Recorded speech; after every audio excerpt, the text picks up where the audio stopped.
Hey guys, welcome back to Resistance Chicks. I'm one of your hosts, Michelle. We are going to go to this hearing in Georgia. Georgia is holding another hearing, and Brad Raffensperger is speaking right now.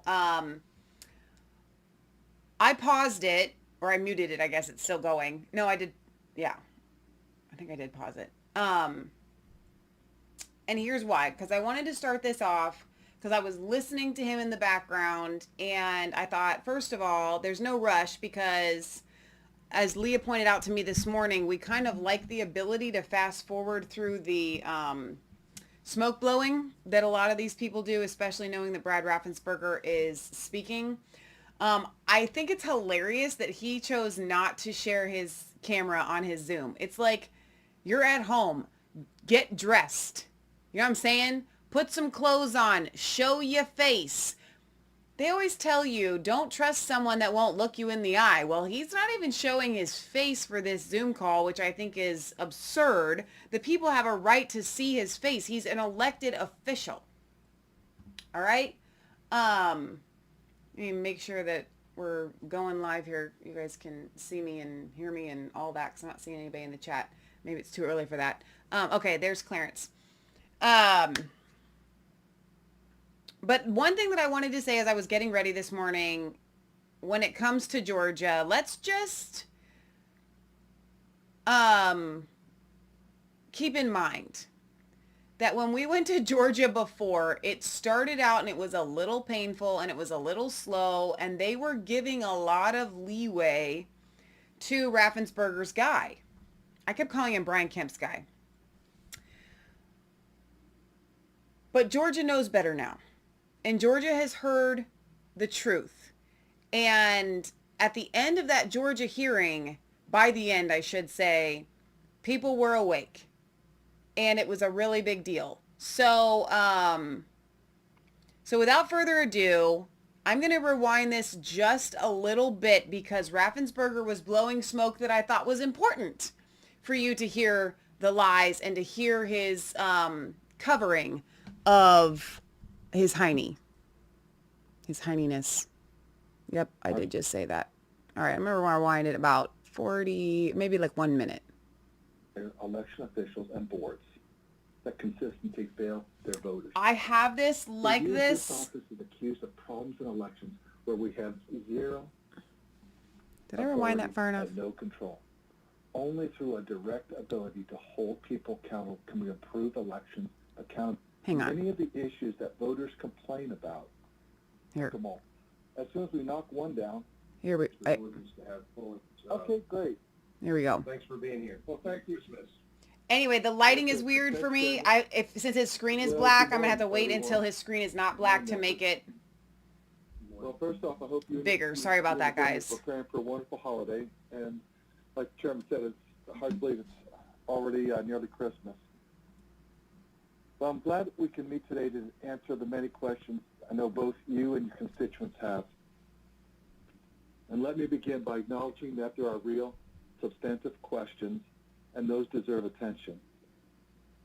However, the vast majority of claims we have seen online and in the media, and even discussed in the halls of the Capitol, are simply unfounded.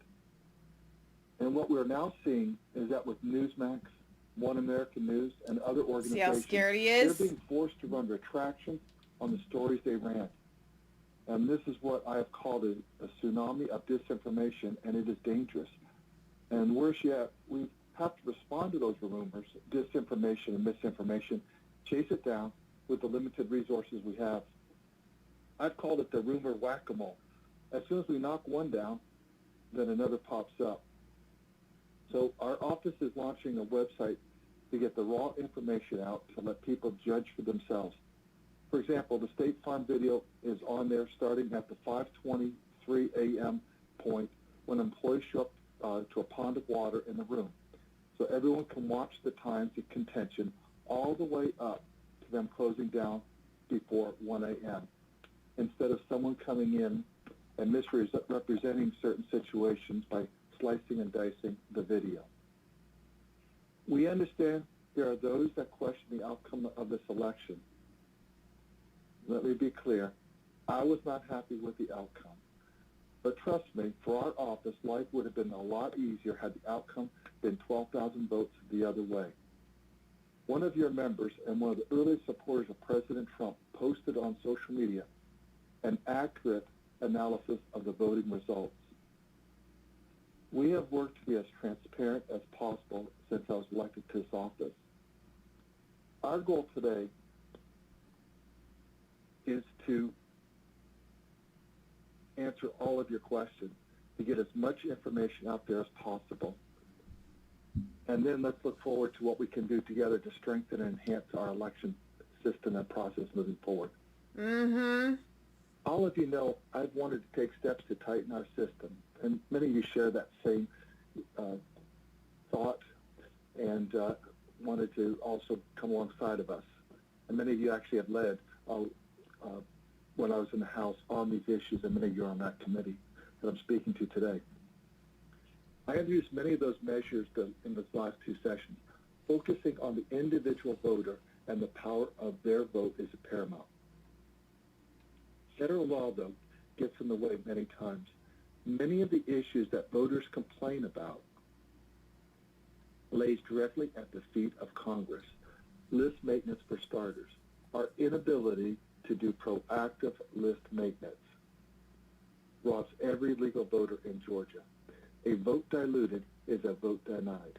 But all of us on this call can't fix the problems that Congress has left us through years of inaction. For those that share that concern, please direct your questions towards them. What we can focus on are the things you and your colleagues can vote on here at the state level. First, we need to move to voter ID, not signature match, as the verification for absentee mailing. With the absentee portal I built out, it is the first time we have multiple points of verification for an absentee request that have no subjective measures. The driver's license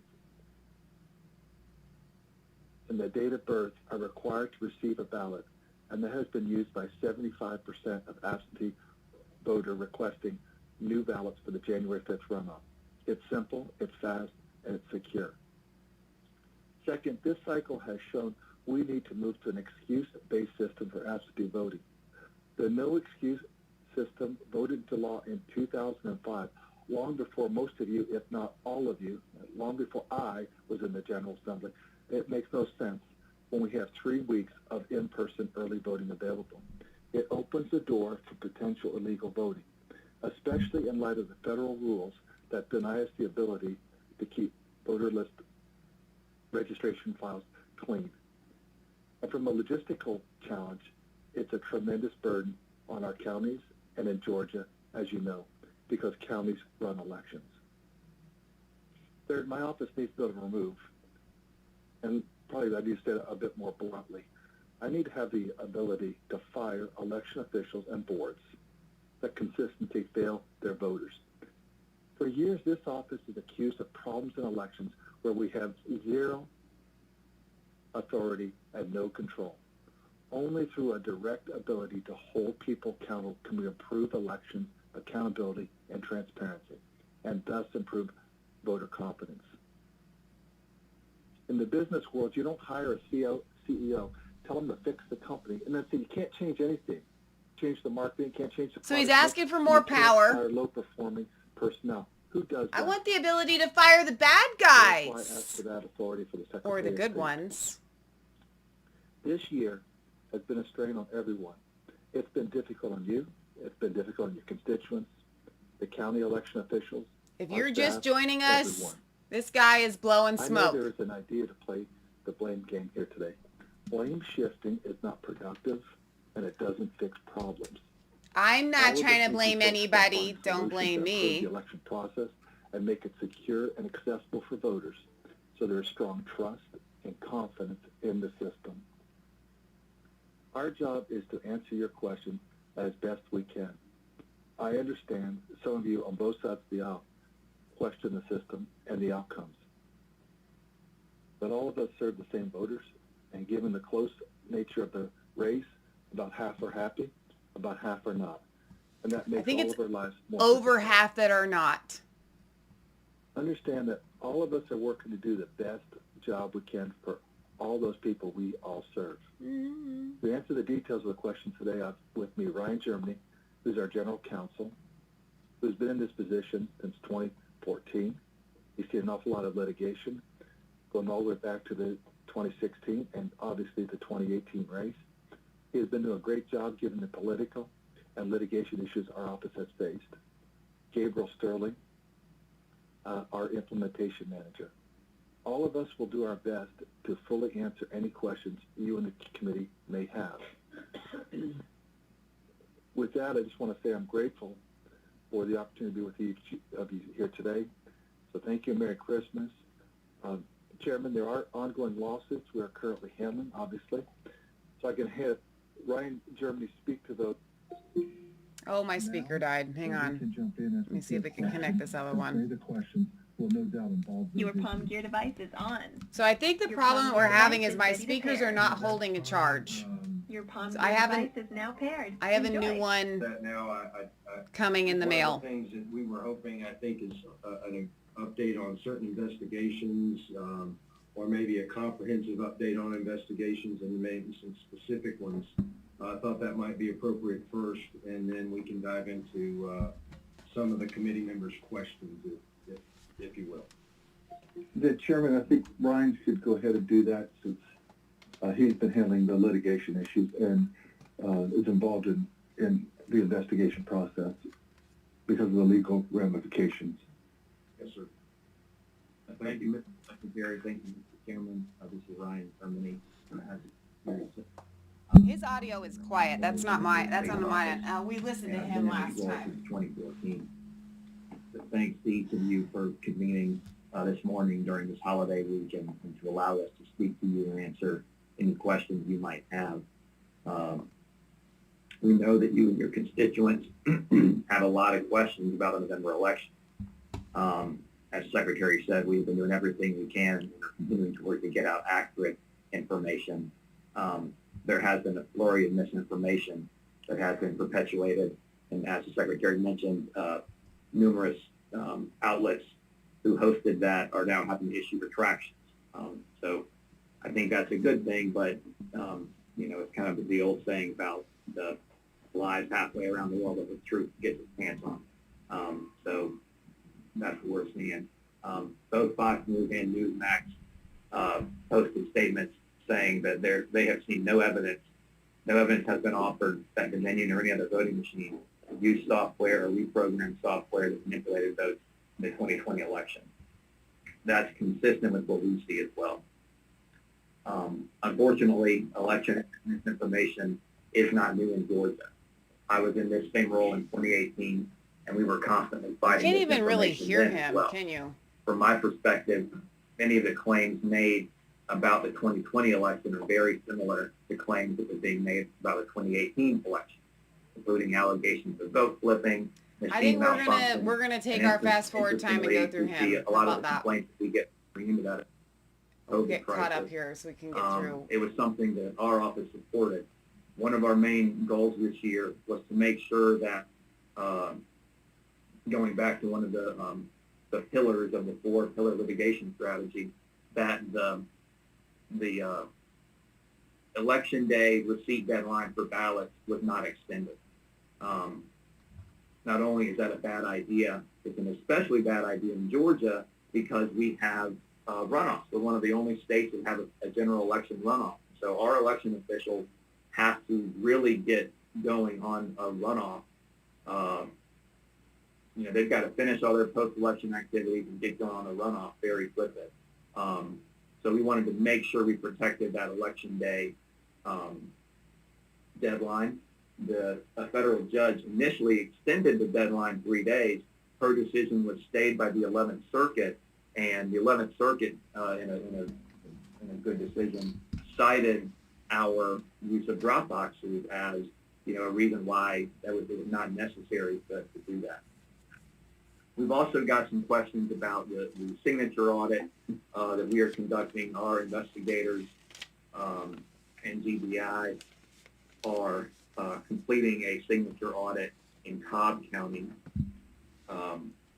that was brought, or we chose Cobb County due to a specific complaint we received about Cobb County not properly conducting signature review on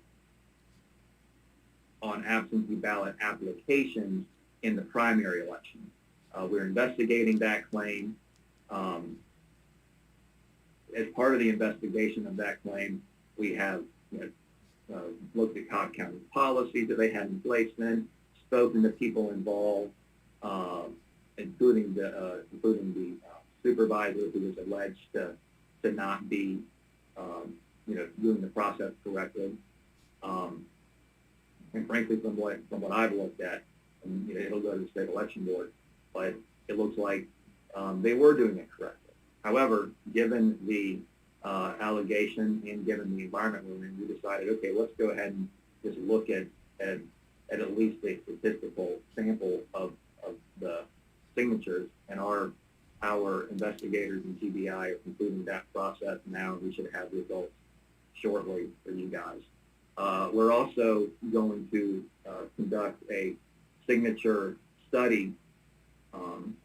We partnered with the School of Public International Affairs at the University of Georgia, and we've been talking with them about how we can get them the information they need so they can do a true statistical academic study of that process. And we look forward to that as well. We think that is something. One of the things that we've been doing, I think a lot of the things we've been doing have been to this whole year, really since Secretary Raffensperger took office, have been to try to increase confidence in election results.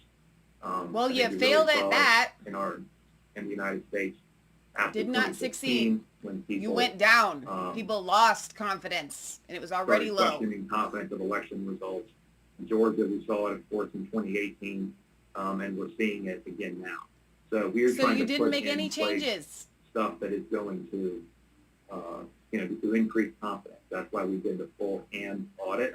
Secretary chose the presidential race for that reason. It was a ton of work by election officials, but they did it. They did it really well. No, they didn't. And, It was I not think an audit. that process has been helpful to Liar. really show that these See those lips moving? Means he's allegations lying. about machine issues or software flipping or re-scanning votes twice or things like that we've heard. That hand audit basically puts all those to rest. But you didn't do so I an appreciate our actual election officials audit. for doing that. And we hope and we believe a signature review will show the same thing. Signature review. So we're happy to be able to do that as well. You're happy to do the signature audit? I do want to provide. Would you like to do a signature matching audit? Investigations, like the chairman said. Because you've had one of the main almost things 2 months to get that done, and you haven't done it. And this is in current litigation. You've been stonewalling, running down the clock. The Trump campaign has thrown out a bunch of numbers of illegal votes. First of all, there are always illegal votes in elections. There is no such thing as a perfect election. By an illegal vote, I mean someone who is not an eligible voter who is allowed to cast a ballot. The law, our laws, and every federal law, every state's law, basically, errs on the side of allowing an ineligible person to vote rather than not allowing someone to vote at all if they might be eligible. So the Trump campaign has thrown out numbers. 2,056 felons voted illegally. That's not true. We have we are investigating a total of 74 potential felons who cast a ballot. And what our investigators do is we have to talk to each one of them and actually investigate to see, okay, was that person still under felony sentence? Sometimes they're not.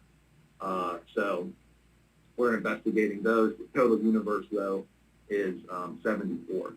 They've also alleged that 66,000 underage people voted. Investigated that. The total number of underage people who voted is 0. we were able to look at everyone who voted and look at their birth date in the voter registration system. And I think there was 4 people who requested a ballot before they turned 18, and they all turned 18 prior to November 3rd, which means they're allowed to vote. Trump campaign has said 23 people voted that weren't registered to vote. Again, the number on that is 0, because we can see everyone who voted in our voter registration system. I love how it goes down to 0. So he just We're said also that you're investigating, never going to have the a perfect allegation election. that There's always going to 300 be a little bit here, Well, but it goes from this giant number down to 10,000 literally people 0. who died before the election. Again, that's not true. We're investigating some reports of dead voters. I think the couple of them that were submitted in litigation, turns out they were not true. One of the ladies. What does he keep looking to the side there for? 1950 something, and in the registration system, she was listed as Mrs. whatever her husband's name is. I don't think we see that much anymore, but it was something that we saw then. We had talked to her. She was and talked to her daughters. She's not dead. Her birth date matches, her gender matches, her voting history matches. So that was not. And I think we have found a couple instances of dead people voting. Generally, what that goes to is if someone who's died recently and a family member votes for them, and that handful of instances is consistent with what we see in every election. Again, it's not okay, and those people will go to the state election board. So the last time I'm going to turn him down. Punishment for them to the fullest extent of the law. I'm not going to pause him. I'm just going to turn him down. The last time we sat here and we listened to this guy, Ryan Germany, forever it felt. And it was just mind-numbing. And then after we heard from him, we heard all of these witnesses that came forward, blowing everything that he was saying out of the water. And so as we continue to play the lies, because this is history and we want to hear the lies from the other side, I guess, keep that in mind. And I'm going to keep reminding you of that. Clarence says here, Navarro caught y'all on your BS. The whole group of liars need to be fired. Governor Brad and this dude. You mean Governor Brian Kemp and this dude, Brian. Wait, I'm going to get my B's wrong. Here we go. Oh, wait, that's the wrong thing. Hang on. People who are being investigated for voting in multiple states. I missed it. I'm sorry. The allegation that we have got for this election was 395 people. He keeps looking. From the old one I was talking about, there was an investigation. Close your windows if you're going to be distracted like a child. Thank you. Yes, sir. Now, it has also been alleged that 15,000 people who are no longer it's Brian Kemp and Brad Raffensperger. Yes. Again, Michelle, he is reading a script, says that's Clarence. not true either. And we have submitted documents in court showing why the numbers the Trump campaign has submitted are not accurate. And it's for a lot of reasons. A lot of them are sometimes just not the same person who matched. So that's part of it. And then, but we're running our own numbers on those too to really help prioritize those investigations and see what might the actual number be. So that's what we're investigating right now. But we are seeing from our initial investigation, it's nowhere close to what the Trump campaign is saying, and it's going to be nowhere close to anything that would put the investigation or the result in question.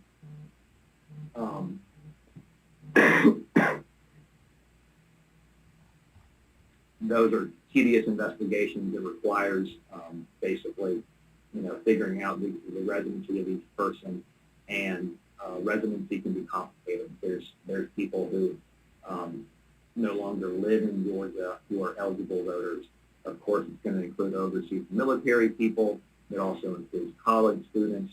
It also includes people who are maybe somewhere temporarily for a job or caring for a family member.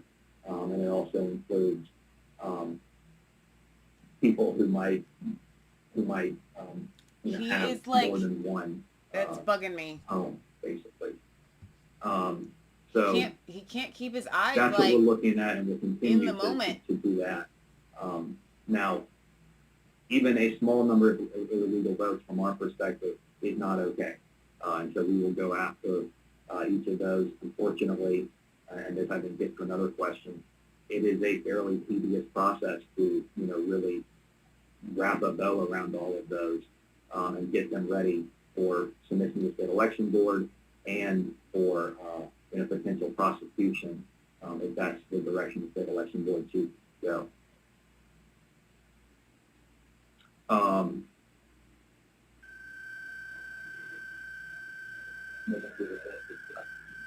Brian, the question, you kind of went, Sorry, can you hear me a little bit better now? yeah. Okay, come on. No, it's still Yes, sir. hurting our ears. Mr. And I don't just mean the buzzing. Just a second, I'm gonna make sure, Mr. Germany, are you done? Final thing I was going to talk about, I think this addresses some of the questions that we've received from you guys also, is what we are seeing regarding January 5th. Basically what we are seeing right now for the voting that's going on. And frankly, what we are seeing is kind of both sides really pushing the envelope on Got what's COVID. allowed. We have many investigations into Just third-party groups with the increase in absentee voting. I think third-party groups, particularly ones that are aligned with Democrats, Look are at the sending a lot camera. of mail to people, including people who no longer live here. Like I said, some of those people are going to be eligible voters. A lot of them are not because of the restrictions that the Secretary Reprisal mentioned that we have on conducting list maintenance under federal law. So we're seeing that. We're seeing So he needs a to mute lot his of mic. text It's messages, annoying. including text messages saying, "Oh, you can still vote if you don't live here. You can't, unless you're still a Georgia resident." But we're not getting the sense that people are really, the political groups are really being careful about that, and frankly, they should be, because it's important. We're also investigating allegations of people handing things out in return for voting. I had a conversation yesterday.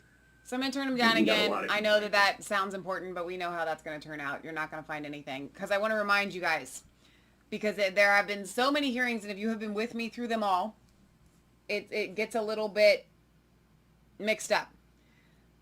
There's the Georgia House and the Georgia Senate. The Georgia Senate met in person.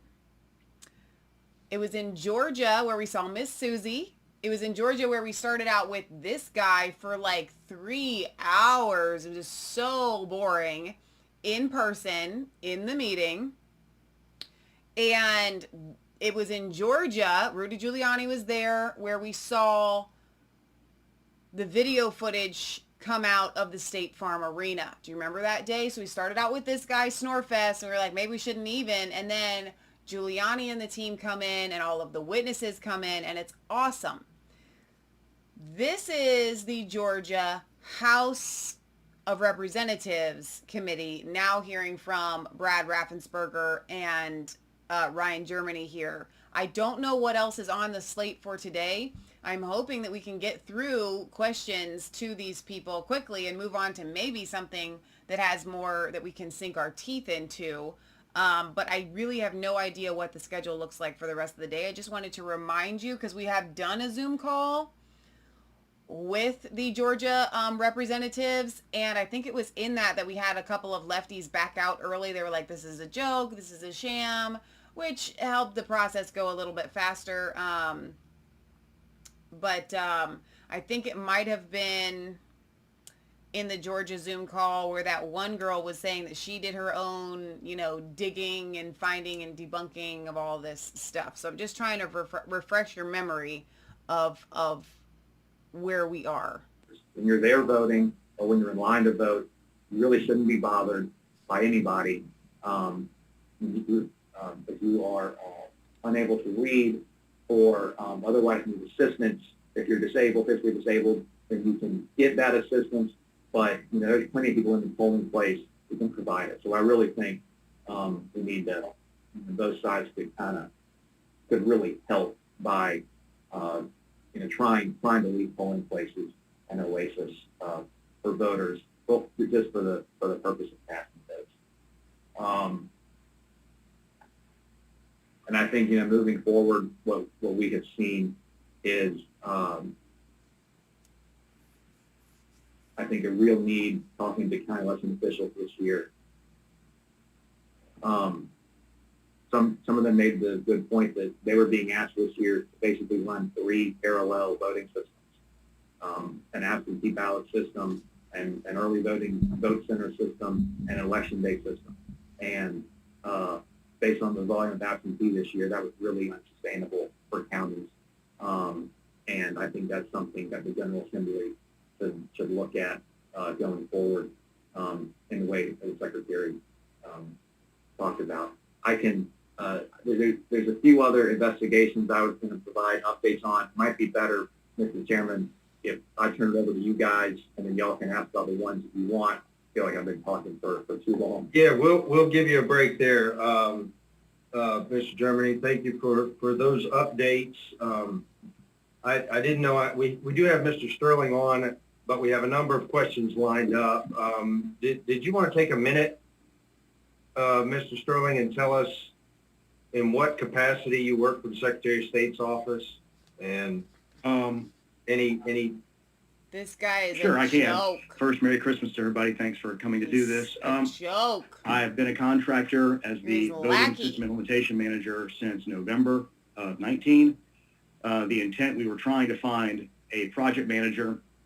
We were out there, and every time we have somebody lined up, firms who do this, engineering firms, essentially the salespeople all wanted to do it because it was a big dollar thing. It was like, $500,000, $1 million to be the project manager for $100 and some odd $1 million project. But when the attorneys got to it, they basically said reputational risk. No matter how much margin we make on this one lawsuit, and given what happened in 2018, they were all basically saying, we don't want to do that. So we were stuck going into October without an official project manager. I've been managing everything on the procurement side. So internally, a decision was made that I would become the project manager as a contractor, and then we would bring in somebody on a contract to do a portion of my COO duties, which is the role I had previously. And that, in order to open up those dollars, I went from being a state employee to being paid as a project manager through the bond, which is the normal way you do this in a construction situation or anything else that we do with bond funding. And that thing expires in about, 8 days. And then I will go back to the COO, CFO position, even though we have 5 days left in the election process for the runoff. It's pretty, at that point, everything's baked into the cake. It's just easier on the books to do it that way. And You don't have any contract work with anybody else? No. No, I had an LLC. It was the easiest way to set it up. That was why we did it that way. Okay, well, we'll move on to I questions. feel like appreciate that was just an Thank you all again explanation being for here. covering up something illegal. Am I the only one that kind of Representative got that Bradley, feeling? Did you have a quick procedural question, or? Mr. Chairman, I do. I want to direct the question toward Mr. Germany. I know many of the committee members were trying to capture the data, the conclusions of the investigations that he was offering. I think it would be good for the committee. I know as I'm talking to my constituents and trying to provide answers and holding accountable the appropriate people, I'd like to see if the Secretary of State's office would provide in a bullet point format underage voters, alleged felon voters, and those things that was just read off to us. If he could provide an answer, kind of a bullet point answer format to us so that we can have that ready reference and be able to review it.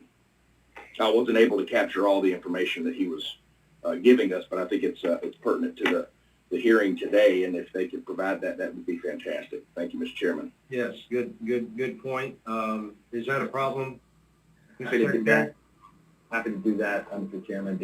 I would add that the numbers I was saying were kind of, here is the, for felons example, we're investigating 70, and that's the whole potential if 100% of them are actually under. So at the end of our investigation, it will be less who are actually felons, but I'm happy to provide you sort of Is it the really universe that hard? we're Like, if you are Thank just you. talking about I'm 70, trying to get these in order, Chairman Powell. it's an investigation. I feel like that could be done in an afternoon. You call Yes, up sir. the jail. Good morning. Like, are you in jail? Are you a Good current morning. felon? I had a couple of questions that I want to ask, and first I want to thank the Secretary Raffensperger for his earlier comments. After the last meeting, I had several questions that really did prompt me, and one was that I had reached out to the AG's office about possibly doing a audit, statewide audit, which I think was proper, and I want to thank the Secretary and his staff for prompting that. I think within that next week or last week, they came out and said that they were going to do an audit to get a sampling audit, just so we as a committee and as members of the House would have some detailed information going to see just if and how much the fraud did exist. And I do want to thank him for that. And I'd like to know a little bit about the criteria about how they plan on doing the signature match. But I did want to thank him for some of the other comments he made. As Ms. Wynn pointed out at the last meeting, I think I'm the only member on this committee, might be the only member left in the legislature that voted against expanding the absentee voting without cause a few years ago, because having been involved in elected politics all of my life, I've always known that the number one place to find any fraud would be in the absentee system. But there's a few questions other than that one that I just asked about the criteria for doing this statewide match, which would be to our benefit legislatively. I also wanted to ask a few questions that came up in the last meeting that gave me some pause for concern. One was about private money being given to various local boards of election. That's one question. The second question, how much of that money and how prevalent is that private funds are given to local boards of election? I did note that a couple of things of concern to me was, we hear people talk about the drop boxes, and that's the security around these drop boxes. I'm told that they were paid for by somebody privately. One of the things at that last meeting that gave me some rise to concern was that they had voting machines on buses. And I've always been under the opinion that voting machines had to be stationary in a specific location.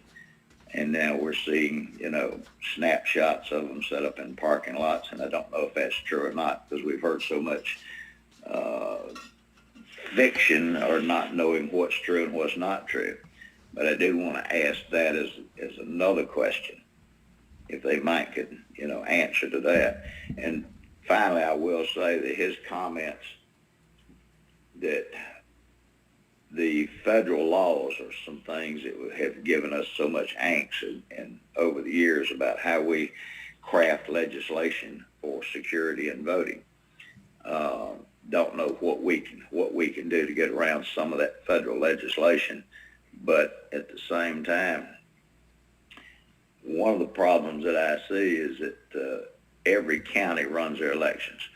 A great misconception, and it was a misconception 2 years ago when all of the discussion about the disenfranchisement and voter suppression and all of that was that the local boards of election run the elections. Secretary of State's Elections Division only oversees based on the state law. And that's it. Maybe it's time that we move to the next step of creating a more unified, seamless process so that these boards of elections are, in fact, doing what they need to be doing. And if not, they need to have their hands called on it, because I'm of the opinion, and it's only my opinion, but that with various boards of elections, when the change in the exact match came down back in March, they gave more latitude. Certainly not what a lot of people thought it was, but it did give latitude that those local boards of elections, if they predominantly lean one direction or another, then they might not be quite as concerned about doing the exact match. But hopefully we'll change a lot of that with the legislation, with a real ID type deal. So that being said, those are my questions for right now. Thank you, Chairman. I'm happy to respond. Blackman. Yes, sir. Please do. So, first of all, Chairman Powell, I think you've kind of been proven correct on your no vote for no excuse absentee. So I thank you for that. I know probably a lot of county election officials would as well. Your question about private money, yes, we provided some grants to counties for drop boxes and for personal protective equipment. The grants that we provided came from the CARES funds provided by the federal government, and then some third-party groups also provided grants for election officials this year. Our office does not oppose not allowing those third-party groups to provide those grants to counties in the future. I would say that it will probably require some counties to then, increase their funding of their elections office. That's gonna be a consequence. But I do think, given it's really about appearances and making sure that there's really no bias or anything else from either side in these counties. In terms of, you asked about mobile or the voting buses that Fulton County has. Yes, Fulton County does have those buses. My understanding, those were new this year. They never had them before. Mm-hmm. I don't think they even had them for the primary, so they were new for November. New voting buses. We knew it. The idea was, from my understanding, to be able to supplement voting at certain locations. And we have seen places where, based on natural disasters or whatever else, a polling place has essentially gone down. And having a mobile unit, if that happens on election day, I think could be a really good thing. Oh, you do? The fact that the polling place is contained within this bus, I think does raise some concerns. You can't park the bus anywhere. It's still got to be in an approved polling place or approved early voting location. If it was not, then that would not be a legal location. But they were taking these buses around. We're investigating. We got complaints about the Fulton County mobile buses, but we're looking at is everywhere that they're having it an approved voting location. And if it wasn't, for early voting, it's got to be either a government building or an election day polling place. And based on where they are, it looks like they are complying with that. But Fulton County does have those, so that is correct. And you asked about the signature audit too, and yes, we're looking forward to conducting that. You mentioned, is there kind of difference in counties and how they apply it, and that was the reason why it was challenged. Based on my conversations with county election officials, they don't like the signature match because there is a level of subjectivity into whether or not it, the law says whether or not it appears to be valid. And there's certainly a level of subjectivity in that. So I think that's another reason why we should move away from that as a way to verify absentee ballots to something that's objective.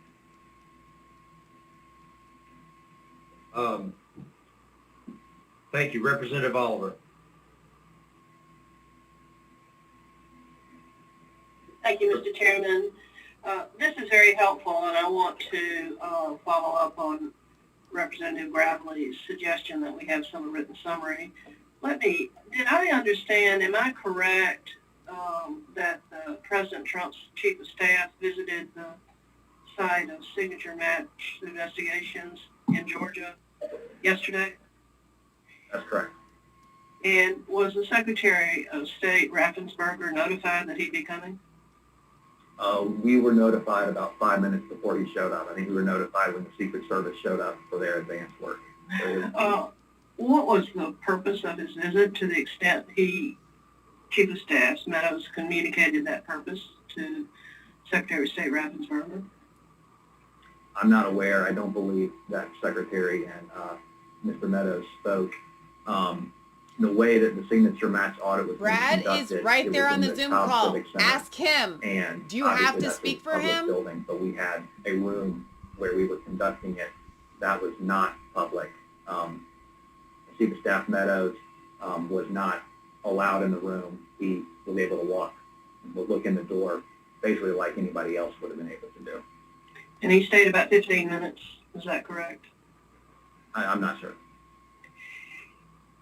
Your summary of the evaluations of rejected votes from November 3rd based on signature match, I want to make sure, this is why a written summary would be helpful. You said there were about 5,000 that were flagged in some way as failing to satisfy signature match, and they came, do you have a geographic analysis of whether or not they came from? Last time we were told from earlier elections they disproportionately were coming from Gwinnett County. What is your geographic analysis of these 5,000? And secondly, how many of those 5,000 were cured? So I can share with you and the committee the geographic breakdown from each county. In 2018, yes, they were primarily coming from Gwinnett County. His microphone is driving me crazy. With these, but I can share with you the breakdown. So let's see, I have those numbers written down somewhere. So the 5752, that includes both that's the entire bucket of ballots that were initially flagged as, hey, there's a problem with the signature, either no signature or a non-matching signature. 2,700 of those were cured by the voter. So the remaining about 3,000 were rejected. That's what I was trying to remember. About a little less than half were cured. In relation to the approximately 3,000, this is 3,000 out of 5 million right now, voters right now, we're looking at from November 3rd. 1.3 approximately absentee by mail voters. 1.3 million. Yeah, that's correct for that correction. In relation to these approximately 3,000, I would like some more information, and I bet you have it already in this written in a way that you can give to us as to those 3,000 that were ultimately rejected. Was the voter contacted? Did the voter respond? I'd like to know where the contests were.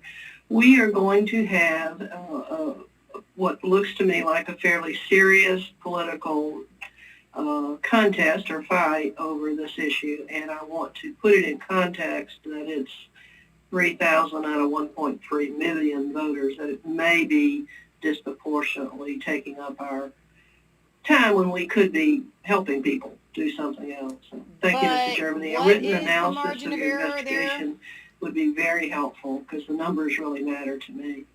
Thank you. That's a good point. Thank you, Representative. If you look across every state for issues with signature matching, it is a very, very small percent of the absentee by mail voters. And that's across every state. I understand it's consistent nationally. It's just taking up an enormous amount of our time and energy on an issue that is relatively small. Thank you very much. Representative Fleming. Thank you, Mr. Chairman. My question for There's the daughter. the counselor is regarding the much discussed issue of signature match and verification. And my questions go toward any extent to which Georgia law was changed by what has been referred to as a settlement agreement or a consent decree, and also how that was carried out. Was there an order of the court in the federal case? Was it simply a settlement agreement of the parties? How did the Secretary of State communicate this to the various counties as to any potential changes in the signature verification process? And I know that the Secretary of State occasionally does something that I call advisory memos to the counties on how they have to proceed. And if that's what it was, you can tell me the proper name of that. Was that communication between the Secretary of State and the boards of elections on the signature verification something that they had to follow? It was mandatory, or was it simply a best practices suggestion? Does my question make sense, Mr. Germany? Thank you, Mr. Chairman. It was a settlement agreement entered into by the parties. It was not a consent order or consent decree entered by the court. In return, the plaintiffs agreed to dismiss all of their claims, release all of their, release us from any kind of future claims about those issues, and we did not pay any attorney's fees. And then the settlement agreement. About your question about the advisory, we call them official election bulletins, and they come from our office and go to each county board. And we sent one out saying, hey, here is our recommended process as a best practice to do this. And basically, that's how it works. As you pointed out, county election boards are the superintendents of elections in each county. We try to provide them support and guidance, and that's what our official election bulletins are. Is it mandatory that they follow these? If it's a statute? Well, if it's a statute, It's mandatory they follow state law and SED regulations. And we believe that what we send them is the best way to do that. If they disagree, then what really drives the issue is are they following state law, state election board regulations? Those are what's mandatory. Our official election bulletins are meant to be helpful to help them do that. So as the Secretary sends out a communication in this fashion to the various boards of election,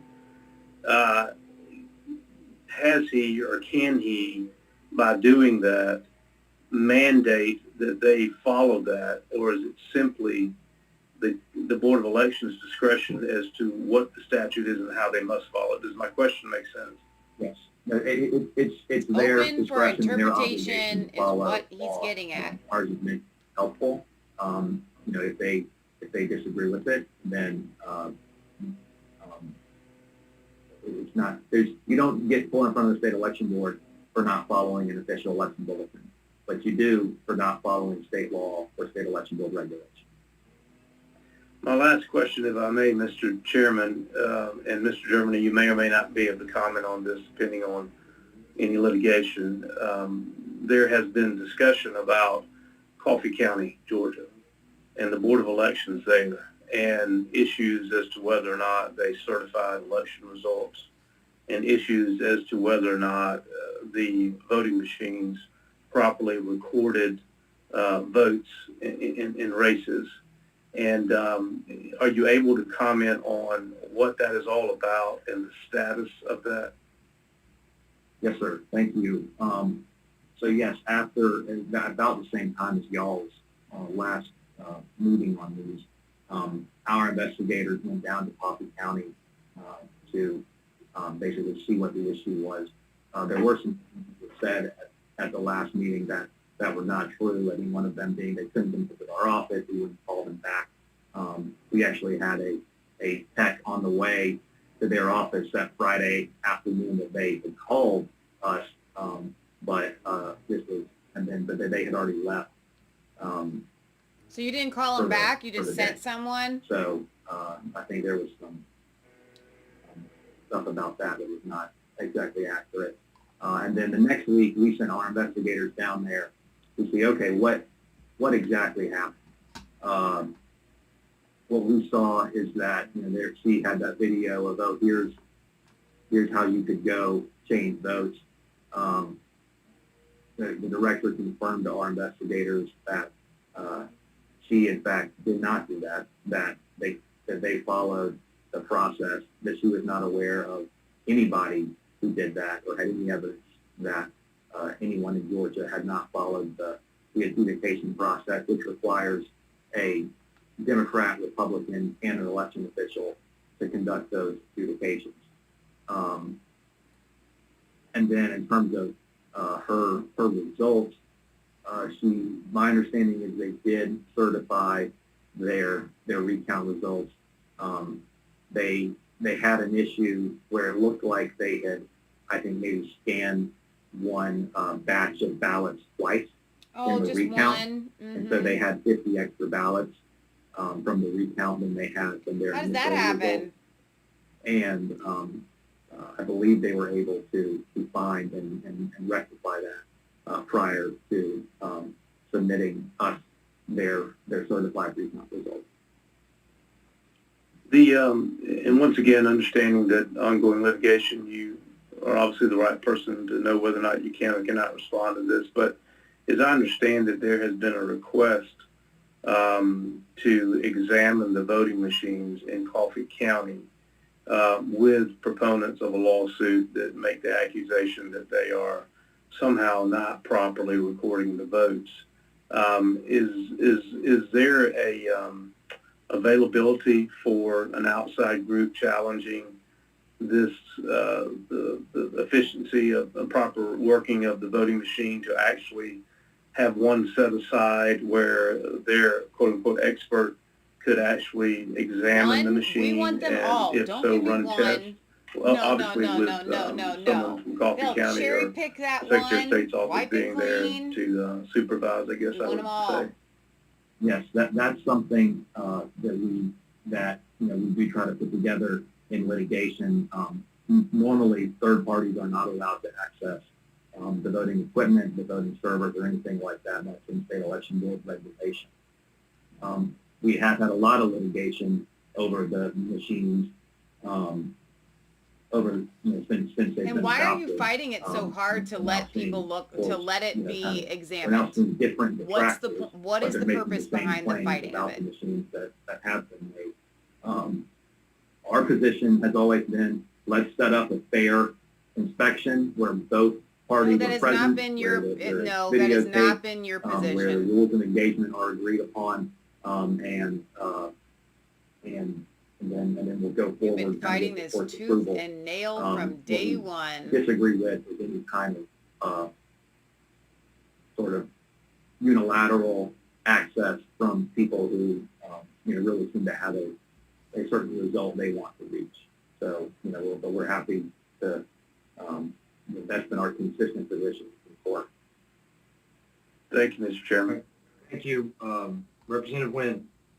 Here she comes. Thank you, Mr. Chair. I have a couple of questions, and I want to start off with just earlier testimony that we heard from Mr. Secretary. He testified that absentee voting opens the door for voter fraud and suggested that we eliminate the 2005 policy that Republicans, with the exception of Chairman Powell, put into place to allow no excuse absentee voting. The Secretary of State's office did open an absentee ballot fraud task force ahead of the election to ensure safe and secure elections. And some of the reports I read, the number of cases that the SOS has referred to the Attorney General's office is roughly 130 potential invalid voting cases. Roughly 5 million voters cast their ballots in the general election. This is not a not all question. of This these is like cases are she's specific decided now to is the mail-in time for ballots. her speech. Even so, as a whole, that's still just 0.0026%, 130 potential cases against 5 million voters.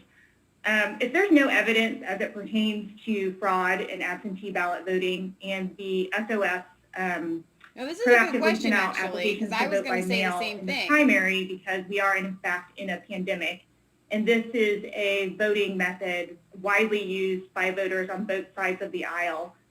Why would the Secretary of State try to eliminate the no excuse absentee That's what ballot I voting? want to know. If there's nothing wrong with it, then why was Brad Raffensperger trying to say let's get rid of it? The number of investigations you referenced is not related to like the number of voters. For instance, we open an investigation if it has to do with, it might have to do with no votes, it might just be a county issue. But then, for if it's felon voters, it's going to be one investigation. For the number of illegal votes that have been alleged by the Trump campaign, we have an investigation into that, and they're alleging it affects a lot of voters. So that's comparing that to number of votes cast is not really accurate in terms of a number. I think what we have seen this year is, I think everyone agrees, I think on both sides, that to the extent there is any fraud in the process, it's in, and fraud, to me, I said before, is not the best word, because a lot of times it's not, fraud kind of envisions like someone actively trying to do something wrong, whereas a lot of times that's not what we see. We see, particularly this year, with people who are out of state, if they get something from a third-party group saying, "Oh, you can vote in Georgia," they might say, "Oh, great, I didn't know I could." Now, I don't know if that's like intentional fraud. Let's turn him down. Let's expound on this a little bit so we don't get too bored, right? You fix the lighting here. We're a little dark. This is what I've been doing. This is how exciting this is for me. I literally sat here and painted my nails. Yes, I did. Christmas is in 2 days. This is important, but it's these people lying is not that important to me. Anyway, her question was, I literally wrote down the exact same thing that she just said when Brad Raffensperger was speaking. And that is, he started saying, we actually need to get rid of this no excuse absentee ballot, thing that got voted in by Republicans in 2005. We've got to get rid of it. It's no good. Causes all these problems. And then he listed a bunch of other things that needed to be remedied. And I literally wrote down, with both Ryan Germany and Raffensperger, both are talking about needing widespread improvements, but if so, why? Did all of these faults in the system, could they have affected the 2020 election at all? Do you understand what I'm getting at? The question that she just asked, and she's not an awesome person. We have watched her, and it's just painful, actually, to watch her. But the point is, why do they want to get rid of the no excuse absentee voting if nothing untoward happened? If no faulty votes were cast as a result, then why do you want to get rid of it? They've just caught themselves in a trap. And this is what we see with liars. I know, because I used to be one when I was a kid. More of a storyteller, but still. You say one thing and you've got that, oh, this is going to be great. I'm going to say this, and you just go with it. Not realizing that the very thing that you're saying is going to catch you in your cover-up. Okay? So Raffensperger's office is going, I got it. See, we're supposed to be Republicans, even though we're kind of Democrats and we're fighting for the other side. But we're supposed to be Republicans, and so we have to come out and we have to make the Republicans feel like we are on their side. So here's what we do. We come out and we say, we saw Brad Raffensperger say, well, I need the ability to be able to fire, the people on the elections boards because you know, if they've done something wrong, like essentially saying, no, these people, and that goes to the same point that I'm making. If he needs the ability to fire these people and he's upset that his hands are tied and he can't fire the people that would have perpetuated wrongdoings, why would you need to fire them if they didn't do anything wrong? If this election is on the up and up and you're giving us all these zero numbers, zero this, zero that, zero this, zero that, nothing happened here, nothing to see here. If all of that's the case, then why are you coming out saying, I need to be able to fire people, they messed up, they did wrongdoings, and we have to get rid of the no excuse absentee voting, and we've got to do this, and we've got to do this, and we've got to do this, because I want to seem like I'm doing all of these things. But if nothing happened, and it was a great, perfect election with only a teensy-weensy bit of illegal voting, why do you need to overhaul the system? What he's talking about here is essentially being able to overhaul the system. I need more power. Is anybody else following this? Am I crazy that this is... No, I'm not. And I'm right. I mean, this is absolutely insane, the fact that they decided to go with this line. You can tell they sat together in some sort of meeting, Mr. Germany and Gabriel Sterling and Brian Raffensperger and who else was in there. And they're like, I got this great idea. The Republicans are really upset at us. Let's just go out and tell them the things that they want to hear. Let's tell them we want to do this. Let's tell them we want to do this. Let's tell them this. Let's tell them, yeah, you're right. Let's do it. But if we're right, then we're right. There was either something wrong and it needs to be fixed, or there was nothing wrong and nothing needs to be fixed. There is no in between here. Right? All right. Let's get back to it. It's persistent, but I do think we really need to kind of think about what effect we have on the overall system by throwing out inaccurate numbers, whether it's of people removed or whether it's of illegal votes. So I got myself off track, but basically, and then in 2019 we took the additional step. Well, we did two things. One, we passed in 2019, you guys passed a law requiring a final notice to those people in 2019. After you've been sitting there for 2 general election cycles, if you're in inactive status and you vote or have any contact with the system, you're moved back to active status. Those people in 2015, they didn't vote in 16 or 18 or have any contact, and then they were removed in 19. Prior to them being removed, they received another call saying, hey, are you still there? And if you are, go do this so you can update your status. And then finally, after all of that, you are removed from the rolls. And again, so that's what we had to do to remove people who we identified in 2015 probably aren't here anymore. I think there's studies that show how many people move every year. And I think that's really part of the problem is, the way these federal laws were passed, we have a much more kind of mobile society. We have a much more information can be received a lot quicker now than it could in 1992 or 3 when these federal laws were passed.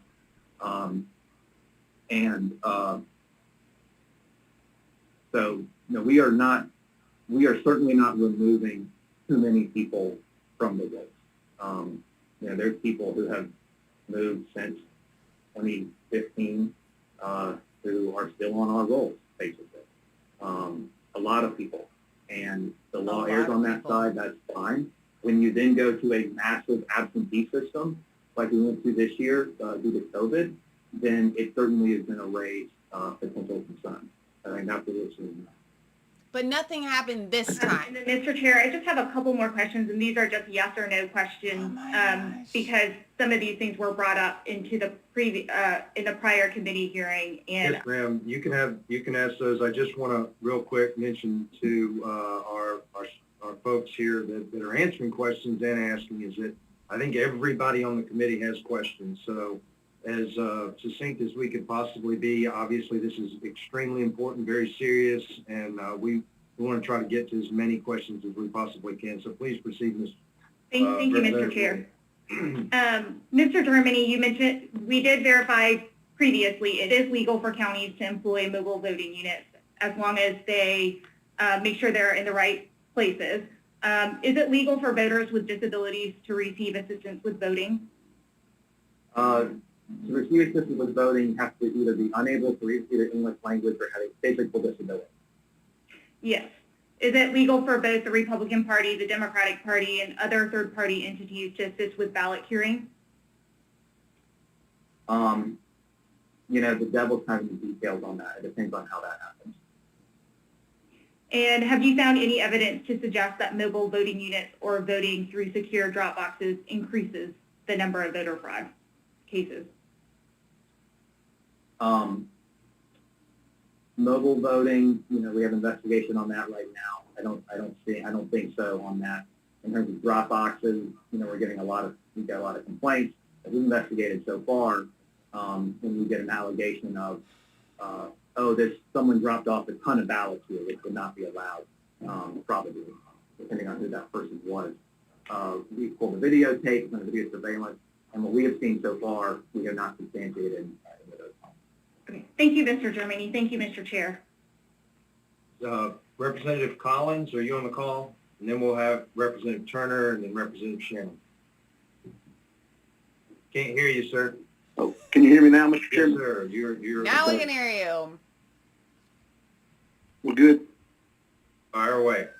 Okay. Fire away. My question for Mr. Germany is, I know there's been a lot of accusations made about deceased voters that have voted in the election, and I know that you're working on clearing some of that up. My question to you is, how often does the Secretary of State's office informed of those who have passed away? Do you rely on the Department of Public Health to send you the vital records death notice, or do you rely on the Social Security office at the federal level to notify you of a death? How does that work? Question. We get every month a list from the Bureau of Vital Statistics through the Department of Public Health, and that's shared with the counties every month. Well, first it's matched against the voter rolls, and then it's shared with counties for them to basically work with people that have been identified as having died. Based on legislation you guys passed in 2019, we were able to join ERIC, and ERIC provides us data. That's the federal database. Database. And so, we're implementing that right now, and that will maybe catch some additional people who vital statistics does not catch. And that's in process, and I think we've shared that in other counties as well for this upcoming election. Okay. Thank you. I had a few other questions, but they were answered by some other asked by other members. Thank you. Thank And you. I would just say one more thing. Some of the restrictions on removing people, those do not apply to dead people or to people who are convicted of felonies in Georgia. That continues to happen monthly in an election year. The restrictions are on removing people who have moved. Representative Turner, if you don't mind, I've got a request. Our Vice Chairman Jones has got to leave the call briefly in a few minutes, and if you want to go ahead, Representative Jones, thank you, Representative Turner, and we'll proceed down the line after that. Thank you, Chairman, and thank you, Representative Turner. I sure do appreciate that, and my apologies to the committee for my hard stop.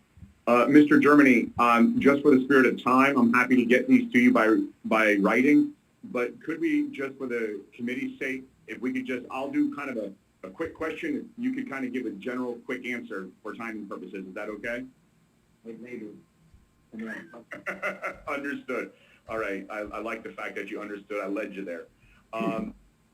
We have done a significant amount of data scrubbing, and where we see around mail-in ballots specifically the challenge, and also with Election Day and early in-person voting, is around the NCOA, which for those of you who don't know who are listening, that's a change of address form that we do with the United States Postal Service.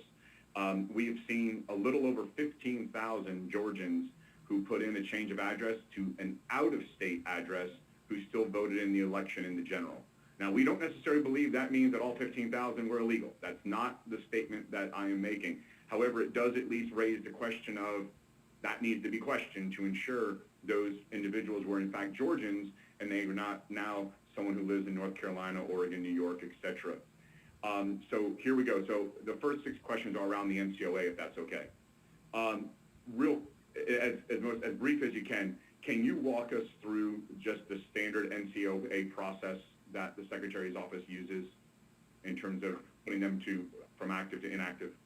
Yeah, that's a great question. One thing I would point out at the beginning, we pointed out before, Sorry, the volume is, I'm trying to why deal with this volume. It's a little bit. 15,000 number is not accurate. So that's not an accurate starting point for, okay, what's the potential of people who moved out of state? The reason for that is, data matching is not an exact science. And especially when you don't have, we have some private information that we're able to assist with our data matching that these outside companies are not. And to the extent that they are able to add it from other commercial sources, it's not necessarily as accurate. So no, we agree. We don't have, and that's why I said I'm starting with the assumption of 15. You guys have access to data that we're not allowed to have, and we understand why we're not allowed to have that data. But at least for us, the starting number was a little over 15, and we understand it's going to get whittled down. That's why you're not hearing from my office a proclamation, oh, there's 15,000 illegal voters. That is not the statement we're making, but we're trying to understand how that's whittled down. So I think a quick walkthrough of the NCOA would be helpful. So what we look at, especially, it might be better if I kind of what we're looking at from an investigatory standpoint as to what we normally do from a list maintenance standpoint. Yep. What we're looking at for November, based on people who are potentially no longer filled with residents, is we use the NCOA. I think we can do a little bit better data matching than outside groups can do. Again, even ours is not perfect because the NCOA does not have, like a private information necessarily. So we whittle it down to that. And then, we look at other things. So first of all, you want some different news while we're going through this? I'm going over Twitter in case I have anything I can share to break the monotony. Ron Raffensperger, the brother of Georgia's Secretary of State Brad Raffensperger, works for Huawei in China. Isn't that fascinating? Oh my gosh, that is just too good. That's from the Gateway Pundit. I'm trying to open up the article and it's not there. Maybe they got rid of it. Maybe it's not true, but they don't usually post things that aren't true. So I think what is more likely is that Twitter's not letting me get to it. But speaking of Brad Raffensperger and this meeting here today, let me pull up the chat to make sure you guys are still with me. I noticed how a lot was made of Brad Raffensperger coming in. He's going to answer all these questions, right? We've all got these questions that we want this man here to answer. Okay, we've all got the questions. Answer the questions. And he comes on and he reads a statement. And then he sends this little dude. I understand that he's the lawyer.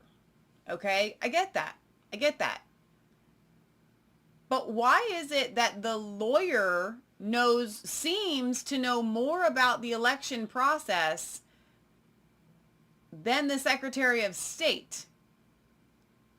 Brad Raffensperger should be able to answer the questions that are being asked by these people. He should have been the one presenting the information. It's like he came out like, let me do my due diligence. Let me come out. It'll look like I'm here, even though he didn't show his face. What are you, the big zit did you wake up with on your face today? I mean, seriously. He's not answering any questions, and he just sends this Ryan Germany guy out to do all of the talking for being his, you're there. You're on the Zoom call. You're supposed to be. Did he walk away? Likely. No one's asking him any questions. I'm just going to defer to my guy. No, Your name is at the top of the list. The buck stops with you. Why are you not answering questions? Why are you not being the one where all of this is directed at? What are you hiding? It's like they told him, don't talk. Don't do anything. Just go issue the statement. And another thing, while I'm just talking, because these people are getting on my nerves. If you were with me, if you were not, I understand. But at the beginning of this, am I the only one that noticed that Raffensperger sounded so weak? So, I mean, his voice was a little bit shaky. He sounded just like a petulant child. I don't know. I mean, it was just, I was kind of going like, you're the Secretary of State? You're who Georgia has? Like, this is, I mean, I understand being a crook. If I was a crook, I'm just thinking this through, right? Let me just like put on my crook hat for a second. Like, I'm a crook. I gotta tell you, I would be the kind of crook that comes out strong and confident. He's a weak little man, a weak little man, a weak little man is he. He just sounded like there was no confidence in his voice. He was not even exuding anything that would give us confidence in his, like, I guess I would like an equal foe. At least meet me on the battlefield so that when we fight, it's a fair fight or something. I want to, like, mano y mano, right? We have Raffensperger that comes out and it's like anybody on the other side is going to be like, I don't want to hurt you, little man, you crooked, sniveling little whatever. I mean, this is ridiculous. The fact that he has potentially been party to one of the greatest misfortunes, we'll call it. I'm watching what I say here for YouTube, even though I just called him a bunch of names. In the history of America. He has the potential. Sidney Powell at least is saying that she has evidence that it goes all the way up directly to his bank account. And he's a weak guy. You're part of all of this and you're weak. Like, that's just not even cool. Like, it doesn't even make it exciting. Andrew wants to know, why are we listening to him? We are trying to watch this because it's part of history that is happening, okay? Just because they are liars doesn't mean that it's not an important part, but it also doesn't mean that we have to give them our undivided attention, hence why I was doing my nails while listening. But I can still listen while doing my nails. Any woman can. But, and we can't insert stuff in between. So we're listening because this is an important part of history. Even the lies. The post-election audit. So, I think that's something that we could do. But I would say that, all the stuff about the machines not working is basically completely not good. Liar. And, I think there are real issues that we need to get to, like your previous question, and this one is frankly. So you know that for sure. Fair enough, Mr. Germany. Right? I understand that. I'm just asking contractually. You know that for sure because you have had the machines examined. Election data stored in Georgia remains in Georgia, or does it ever transmit outside of Georgia? Election data is stored on the election management server. His microphone is terrible. That is not my speaker. Physical data and also backups are stored in Superior Court under field at each county. Okay. All right. In terms of the mobile voting, you mentioned something that I think was pretty interesting, and I want to just do something real quick. And just to relay a point that's being made, and I appreciate this data being shared. Can you see my screen, Mr. Germany? Yeah. Yeah. So we took a look at, based on Fulton County's website, on where the mobile voting was going to be, if you can see column B. And then we basically took a breakdown of those precincts. Then we basically did in column J, the nearest polling location, and then just based on GIS data, just did a distance. So to your point about them being within the physical locations of a precinct, I'm happy to share this spreadsheet with you so that you can validate, because there's nothing, we understand you'd want to trust but validate this information. But you'll see that the closest we had was about 1/4 mile. The furthest we had was circa 7 miles. And this is something that we're not suggesting. We want to make sure we laud the efforts of making sure that all voters are able to vote, all legal citizens are able to vote, but at the same time, we want to make sure that we understand where the mobile, I'll say, RVs are being placed, how they're being placed, why they're being placed. If for no other reason, it's just important from an SOP standpoint. So if you'd like, would you like me to share this spreadsheet with you? And so what I said, using the mobile buses for early voting can take place at either a government building or an election day polling place. Right, So, and yep, and forgive me, I stopped sharing just because I didn't want to, but this was basically what was in general. Yep. Okay, nope, completely understand. The next thing is, and sorry about this, Mr. Chairman, I'm almost done. In terms of the local challenges that are being done right now, there is there's not a consistency in the application that the election boards are applying to Chairman Powell's statement.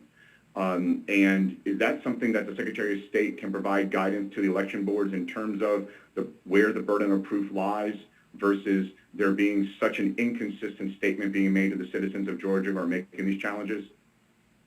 Sure. And so we met with the people who are, at least one of the groups who's doing challenges, and I told them, I said, you, by casting a really wide net, you are potentially letting people not find probable cause here. And that's what they decided to do. So the way that election challenges work in Georgia is you can challenge someone whether or not their vote should count in the next election based on their eligibility to vote. And then what you have to show to the county board and to the county board of elections is probable cause. And if the county board determines probable cause, then if that voter then votes, it goes to a hearing where the challenger has the burden of showing that voter no longer has the qualifications to vote. So that's how that process works. And from my understanding, some counties are not finding probable cause based on information submitted, but that's really based on the information submitted and then the county board determines. Okay. 2 last questions. One is, and this is quick, you can email it to me. Can you get me the statute that supports mobile voting, please? I'm not sure what you mean by that. Well, the regulation that supports the mobile voting. Not really supporting the question of is it legal or illegal. That's what I'm asking. That makes it illegal. Say that again, Mr. Germany? There's something that makes it illegal. This is not something that we are paid, but it's a question when we look at it, is it illegal? Mm-hmm. So there's nothing in law that supports it. It says it's okay. Right. There's nothing in law that says it's illegal either. It's not prohibited. So there's the absence there. There's a vacuum of statutory guidance. Is that correct, Mr. Germany? Well, I think that's something that you guys can Right. And that's essentially what I'm trying to get at. And then last but not least, during the conversations on the settlement, which I know some people call a consent decree, and you clear that up for everyone, calling it a settlement, was there any discussions around moving away from signature match and moving to ID? Not at that point that I can recall. Okay, thank you. Thank you, Chairman Blackman. Thank you. So what he was saying about the mobile voting is it's not that there's anything in the statute that tells us that we can use mobile voting, but it's that there's nothing in there that tells us that we sort of a can't. generalized comment about the guy who's saying the 15,000, I guess the 15,000 number was throwing things out that you think he's famous for being inaccurate for. Did I hear that correctly before I move on with this question? Because it's kind of predicated on how I proceed here. I was talking about the guy that Representative Lynn brought up, who's throwing about 200,000 people were not were incorrectly removed. That guy thrown out numbers for years that about removals that are not accurate. Okay. So there have been different data analysis is done by various people, one of which Mr. Brainerd came to our committee a couple weeks ago, and he presented a number of 15,700 folks, and I guess we're working kind of with that number. Are you aware that they had already scrubbed that number to remove military overseas ballots? Our experts have reviewed that as well and submitted declarations in court explaining why it's inaccurate, and I'm happy to send those to you as well. Okay, I would like to see that because when you have different data analysts coming up with the same conclusions, it is a red flag. Thank you. You guys remember that from last time? There was a story made public this week. The Secretary's office has sent out 8,000 or so notifications for people who are potentially out of state and not qualified to vote in the January 5th. How did we arrive at that number?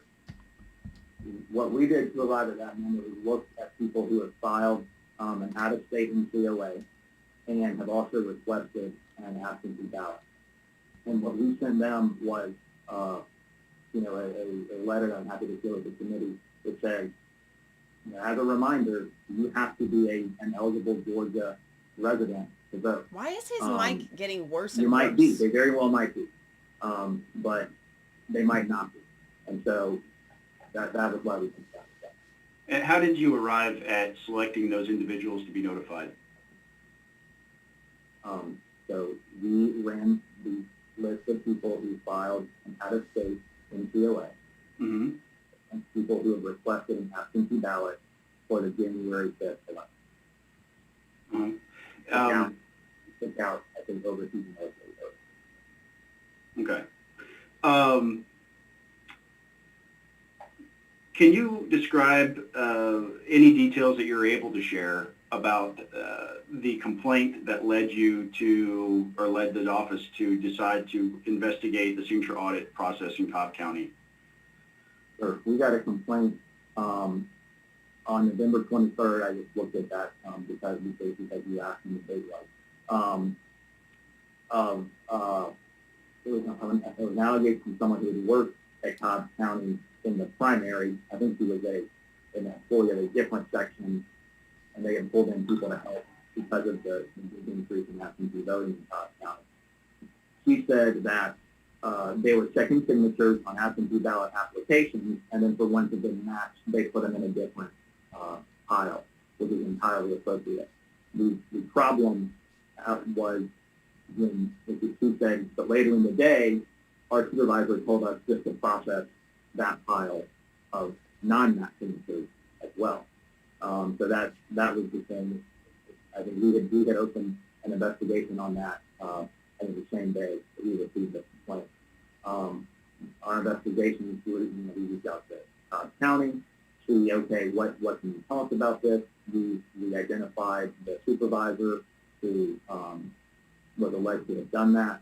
Got a statement from him, and then we'll also speak to the complainant. I'm not sure if he's done that yet at this point. But that's part of the investigation. That's the investigation that led us to conduct a signature audit in Cobb County. And you mentioned that the complaint for that was received on November 23rd.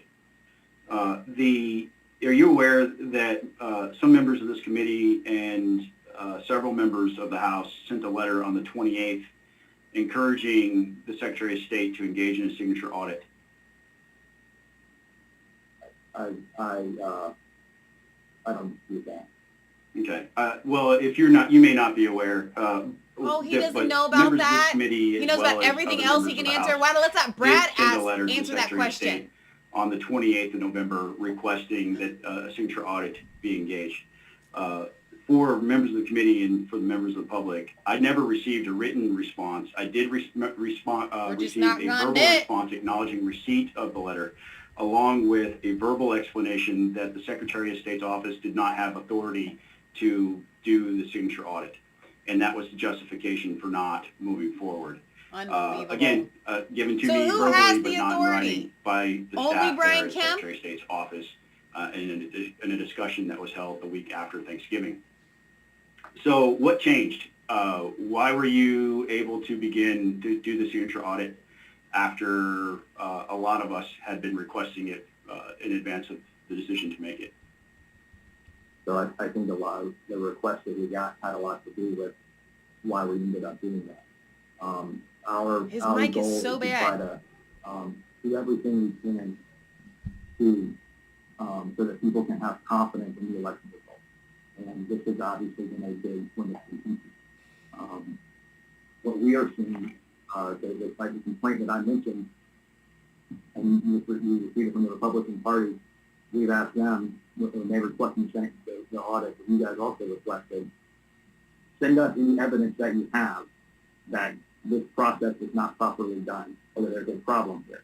And the only thing we've received is a complaint about absentee ballot applications in the primary in Cobb County. So that's why we're investigating that. Because upon what we're looking at and asking anyone else to send us, we have not received any allegations that this was not properly done in the general election.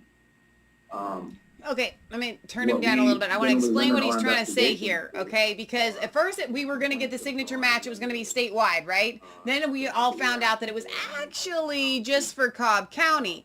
Now, what the question is we tried to ask you to do the signature audit right after Thanksgiving. You guys came back and said, we don't have the authority to do that. That's not in our purview, yada, yada, yada. And then they come out and say, okay, we're going to do the signature match in Cobb County. What changed between it's not my purview, we don't have the authority, we can't make that decision, to yes, we're going to do it? What Ryan Germany here is trying to explain is that, well, we only had significant enough complaints in Cobb County to do that. And so we have to have enough significant, no.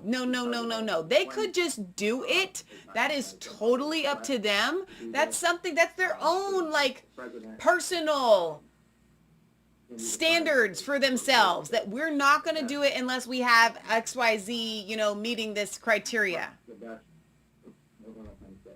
We want to provide everybody. They have the authority to do it. Confidence that they can have in the election results. So that's why we're doing it. Thank you. I actually appreciate that it's being done. I think it's necessary because every part of this election You're not going to find anything in Cobb County. And also areas of improvement be identified. And I think it'll go a long way for You that. need a So I commend the office for deciding to do it. signature audit. And I know it's going to be a tedious process. A lot of people think it's a silver bullet that will allow us to try to change the results of this election, and that's not it at all. What it will do is allow us to identify if it's working. If it's not working, then the legislature has an obligation. You need to act, do it in I Fulton believe, County. If you don't do it in Fulton County, it's not worth doing. Thank you for moving forward with it.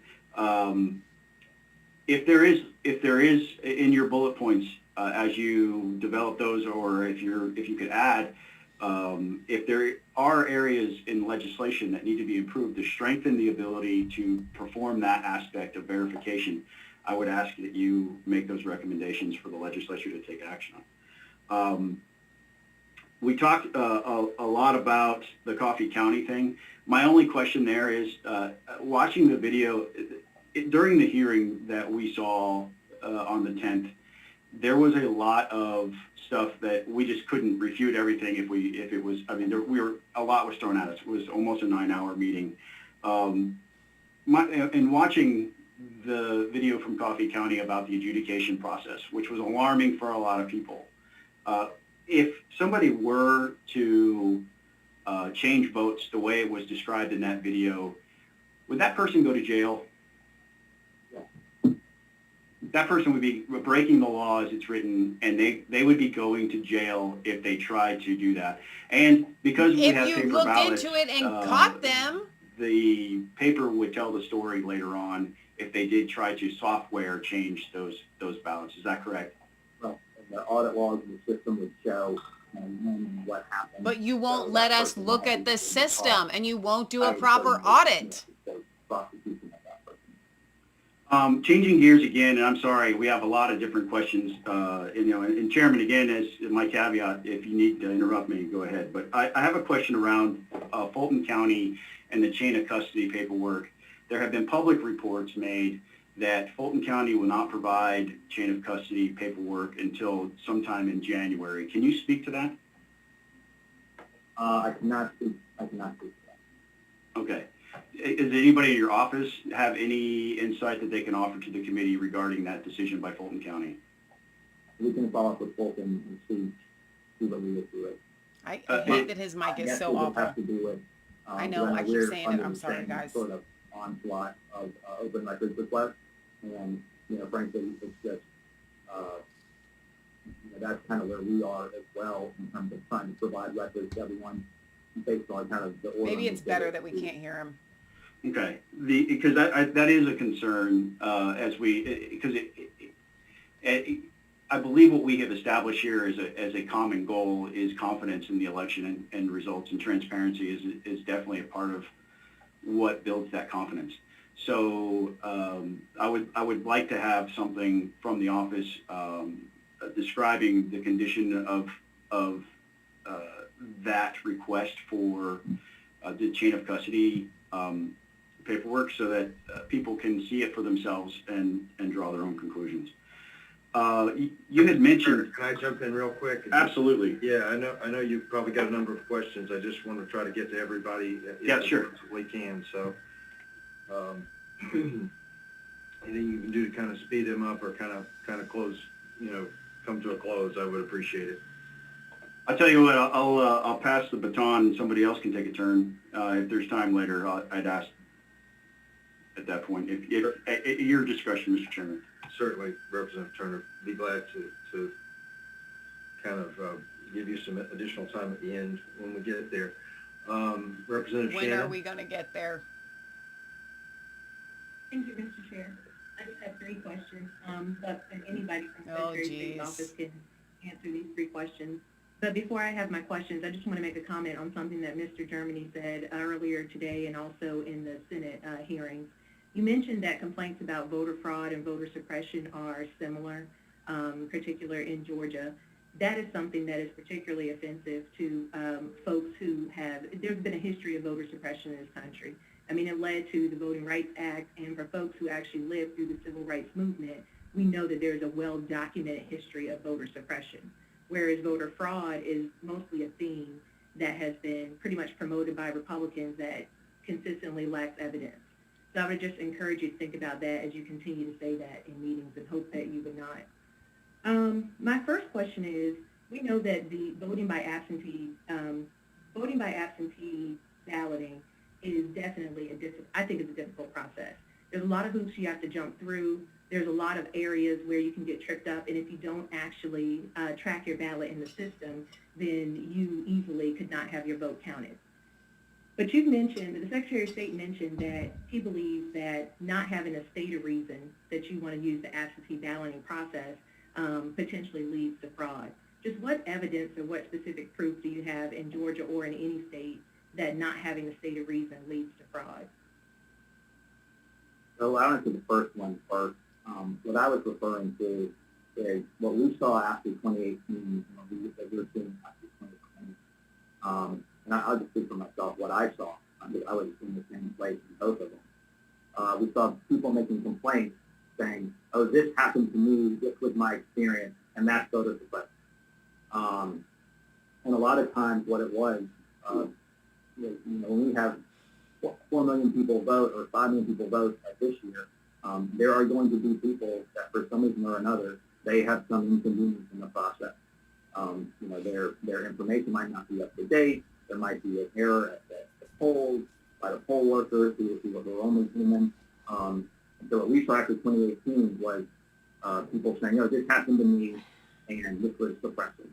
And then what we're seeing after 2020 was I think this is worse than any lecture or any I went to vote, and that's anything in school that I've had to ever. So that's what I was referring to. And I think we need to be careful, as far as keeping me awake, of minimizing any of those issues. But by throwing stuff out that's not either of those issues, that's basically what we do. And I do think those sides are guilty of that. And I think that's what we've seen. That's what I've seen, in my position here. The other thing I would say is, I think when we want to set up from an election system is one that everyone has confidence in.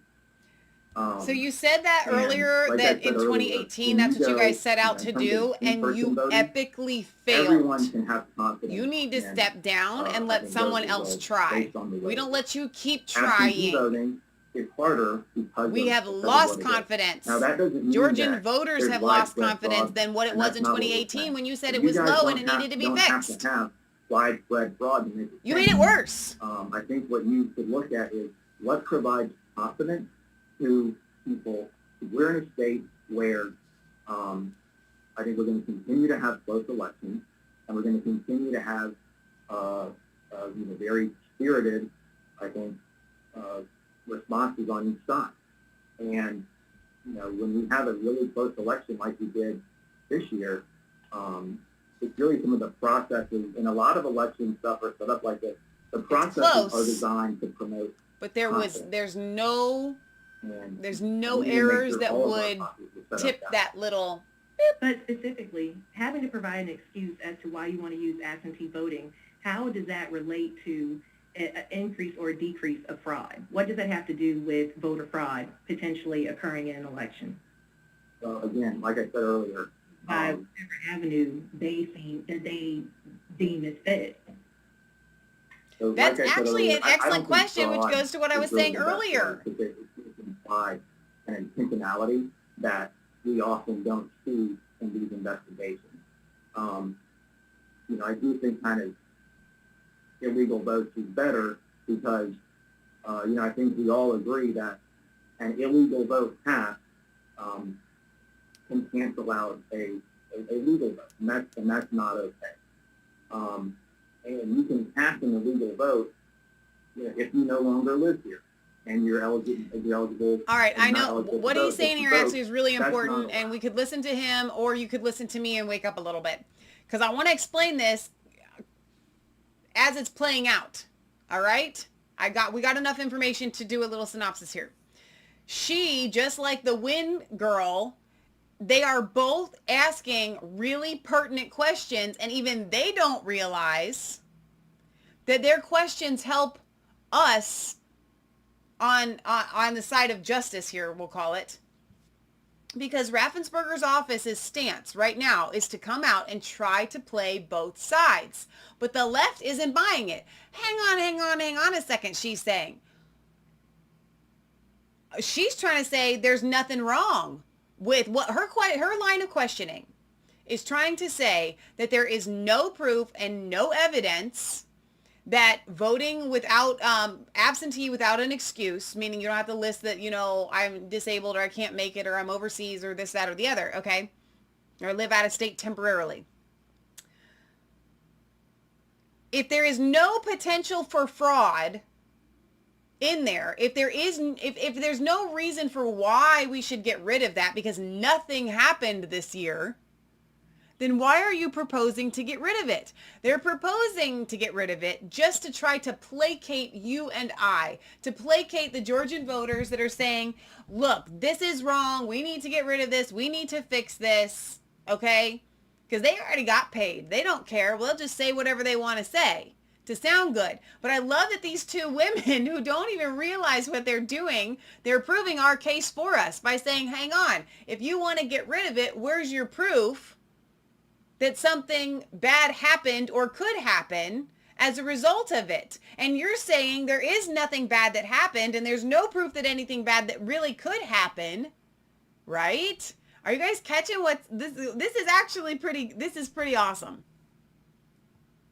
To that question, and I would just like to speak briefly. Here's say Brad. Oh, we that can if hear you from use a Brad. hand-marked paper ballot, it would still be run through the same scanner that we're using right now, unless you're really suggesting to use hand-marked paper ballots with hand counting. But the difference is with hand-marked paper ballots, you can audit the intent of the voter, where you can with these Dominion machines. So, there's experts that say you cannot audit DMV. There's experts that say that you can't. Frankly, the experts that say that you cannot have been pretty quiet. Did I mute him again? That was an accident. So we haven't been hearing from them. All the issues that we have seen have been with hand-marked paper ballots. So hand-marked paper ballots do not decrease issues. In fact, our experience is they increase issues. You have to deal with issues of voter intent. If you talk to any election official, they'll say the creative ways in terms of how voters mark their ballots can be very difficult to determine. And what we are finding is the same thing as signature verification. The less subjectivity you can have for election officials, the more confidence you can provide in the system. So the answer is no, it's not something we're considering. And I don't think it's something that will come to consider. So what he just was saying there is, turn him down a little bit. What he was just saying there is, we don't want to go to hand-marked paper ballots. We want to get rid of any subjectivity, meaning we want to go all digital. Why do you want to go all digital? Because you can manipulate the most there. Sure. Thank you. So the final question is, and again, this goes to voter confidence. From the SOS's office, we've seen that the SOS has played up overstated investigations about 501c3 groups and their activities during the election. Yesterday, Mr. Sterling said on social media that illegal voting happens every day, which obviously folks look at that and probably assume that it's very widespread and that our elections are rife for fraud. In my opinion, all of this works to decrease voter confidence, and it's really sad that is coming from the Secretary of State's office. I guess my question is, do you understand the connection between continuing the theme that illegal voting and that voter fraud is rampant or happening all the time, how that makes the public feel like our elections are rife for fraud, because that has even led to death threats for poll workers. The thought of fraud has led to death threats for many folks on this committee. It's led to death threats for folks in the Secretary of State's office. And it just really seems like you can't have it both ways. You can't continue with this thing, but then also run to the media and talk about death threats. Now, obviously, I don't condone death threats against any public official. We've all had them. They're all inappropriate. But it's kind of like you're perpetuating what's happening with the election. Do you understand that connection? So what we're trying to get out is accurate information. And I think what we've been trying to say about the November All right, I want to read a couple other things to you, and I know I keep No. turning these people down, but listen, this is pertinent. Brian Kemp comes out with Kemp, governor of Georgia, comes out and says, this morning on Fox and Friends, I reaffirmed my support of efforts to restore confidence in Georgia elections. We must ensure that every counted vote is legal and every legal vote is counted. But I love someone else that shared this, Melissa Tate. She goes, have you called for a special session to back up your empty words? No, it's all fine for these people. They're playing cover. They're trying to go out and say all the right words without having to do any action. Okay, you can tell somebody that you love them, but if you never want to see them and you don't do anything actively in your life to show that love, your words are empty. What we have here is empty words. We don't see that. We're not. Like, that's how we know, that what we're looking at is, a kind of an amount. I think the point that Gabe was trying to make was, there is no such thing as a perfect election. There's just not. But our election officials in Georgia overall do a great job, and I think they've done that same good work this year under very trying circumstances. Right, and just to close, you're making my point, which is just that there has not been any proof of widespread fraud. We know that. I do not for a second believe, with the way that Republicans have over and over talked about voter fraud and how we need to crack down on it over the years, I don't for a second believe that if there was actual proof of fraud, that you wouldn't jump on it. I mean, I just don't believe that. So that's one of the things that gives me confidence that there was not widespread fraud in this election. But at the same time, like I said, continuing with themes of illegal voting happening every day, overstated investigations, it's concerning to me because it seems like that's a lot of partisan activity from the Secretary of State's office, which is funded by Really? taxpayers. Because it seems And to it's- me and they're you can't- you just punting the can't ball have it for both you. ways. So, Really, Shannon, definitely you mentioned seems me like that. specifically. Widespread fraud, But we don't see wide margins either in Georgia. And so, you know, to minimize illegal voting is not something that we agree with in our office. And yet, let me, Turner, let you me had, specifically on this if I can, Chairman Blackman. yeah, sure. Please go ahead, Mr. Sterling. Specifically yesterday, it was illegal voting because there was a woman I bought my house from. And I had the evidence, and I'm following the process to go to Fulton County and challenge We talked her about that ability to last cast a legal night. vote because she signed an oath saying she lived in my house and could vote there. And that's just a specific example of it. And the whole point that Mr. Germany has made and Mr. Secretary has made is that there is always some level of illegal voting that occurs. We always have to work very hard to put up enough guardrails to stop that from happening. And we have specifically said, I remember in some of our early press conferences, I said, there is absolutely, we're going to find illegal votes because you always do. We have absolutely said we've seen no evidence of widespread fraud, as Mr. Germany has pointed out and the Secretary has pointed out.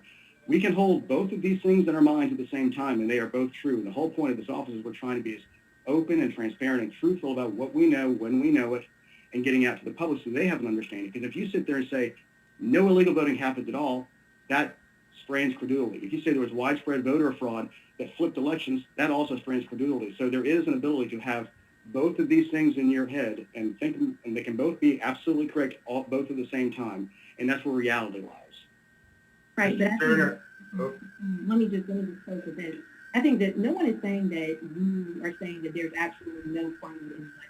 What we're saying is that there may be attempted fraud. It looks like our system captures that, but when we come from there is illegal voting happening every single day, that makes people think that elections are rife with fraud, and that is the reason that we are in this situation right now, which is that folks' preferred candidate did not win the election, so now people immediately jump to proof of fraud and making up conspiracies. You're right. Mr. Turner, you had a comment? Yeah, I just wanted to kind of piggyback a little bit off of Representative Shannon's earlier comment about the hand-marked paper ballots. And just to clarify, I don't agree with everything that Representative Shannon said, but this point is very key. Mr. Germany, how many hand-marked paper ballots were there in this election?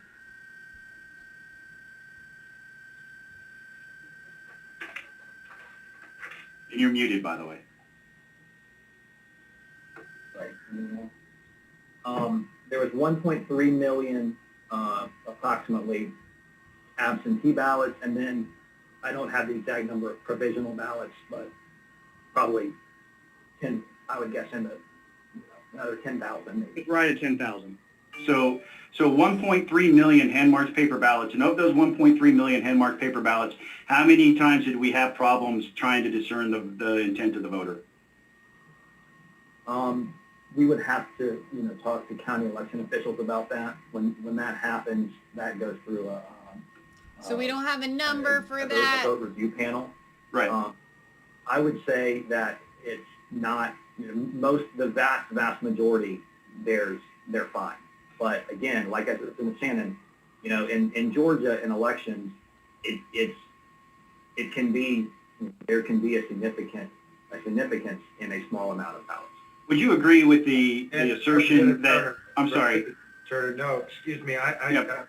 I know that we all have a ton of questions, but Okay, we're good. after 11 o'clock, we're trying to keep this to 2 hours, and there's still people that have not gotten asked the first question, including Sure. myself. So I would like to recognize Representative Knight, who has a special case that he has asked to ask a couple of quick questions regarding, and so we have allowed him to be on the call with us today. Representative Knight, Chairman Knight.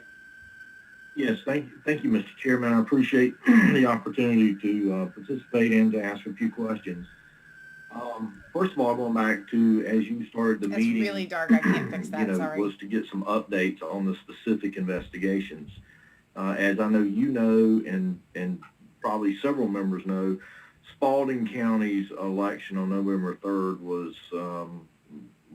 all the way up to the national media of the failure that happened that morning, and then subsequent to that, things that we're seeing are coming out in investigation. So one thing I would like to is to see if we could go back and get an update maybe on that investigation, any updates on that investigation. Second of all, I know, and I'll defer to the chair on this, but as we were hearing the opening remarks and all, we talked about training and audits and from the GBI. As somebody who used to do audits, all audits are not created equal. I would tell you that I would, if the chair, asked the chair that maybe we request the scope and procedures of the specific audit. I think it's very important as the General Assembly goes forward in this to know, to look at those procedures. Also, you talked about... Can you get us that, Mr. Germany, Mr. Sterling? You can just thumbs up. Can you get us that, the request? Yeah. Okay, thank you. The actual forensic report, and you can probably back figure from that. We got to make sure there's no security stuff in there if we release it publicly.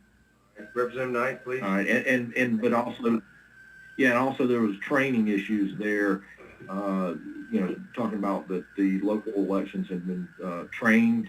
It'd be interesting to see the documentation of what local election supervisors completed that training. And then second of all, Mr. Chair, just and again, I'll defer to you, but, the copy of the contracts as we go forward to understand the relationship of the contracts and the vendors. But with that, going back to maybe an opportunity for Secretary of State to elaborate on any updates from the Spalding County issues and investigation. If you would, please. Do you have any that you can share with us? Yes. So I know our investigators have been in Spalding County along with GBI.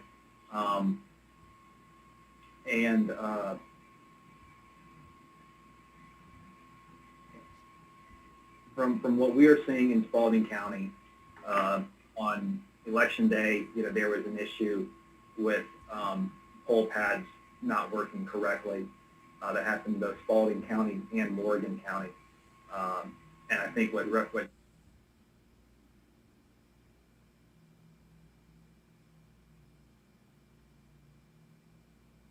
Did I do that? I did. Sorry, guys. You can't stop voting. The way to the backup that should go through seamlessly is using ballot activation based on the ballot marking devices. Morgan County was able to do that pretty seamlessly. Spalding County, as Representative Chairman was saying, was not. We were able to help them get there, but it definitely provided for some consternation, I think, in the morning of election day in Spalding County. We also saw some videos of people getting things out of dumpsters and I think making allegations that certain things were thrown away. What we were able to confirm based off of that is that there was nothing that was problematic that had been thrown away. So that was, I think, good to be able to confirm that. We investigated that along with GBI. There are certainly issues in the Spalding County Elections Office. They are not new. They did not all of a sudden appear this election.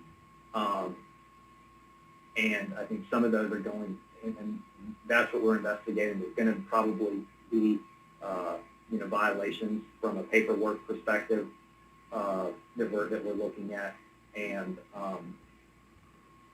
that's what we're doing. And I'll get a further update to you, Chairman Knight. And I apologize for not being able to get it to you sooner. Well, I appreciate it, and I look forward to that. I do agree with some of the statements that are made here and the overall, as I think politically discuss, is it fraud or illegal? It doesn't matter. It's a vote that should not have counted. And again, because of, history and I guess my background, you made a statement that there's protections of the system, and that's why, there's training, there's law, there's rules and regs, and there's specific training, backup procedures that are put out by the Secretary of State or to be followed.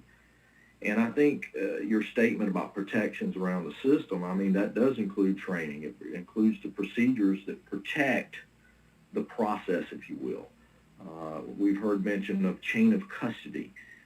Those are things that I would like for this committee to start focusing in on as we go forward and maybe consider this. I know I will. I feel like this committee moving as much as forward the chair needs will to allow just me go to back input and the watch process, but, the Senate I hearing would tell you on that the this fraud confidence in the Georgia. voters is dependent upon the system working, and that the procedures, Remind yourself. the safeguards, chains of custody, and all those issues were followed. Because if they're not, I can't tell you that, there was, or somebody can't tell you, there was a fraudulent vote. I would tell you from a perspective of a history of, again, a long time ago auditing, if you can't follow the procedures and the safeguards that are in place, you also can't guarantee me that there was not either a fraudulent vote or an illegal vote. And quite frankly, that's where we are today, and I think it's a major part going forward. Thank you, Mr. Chairman.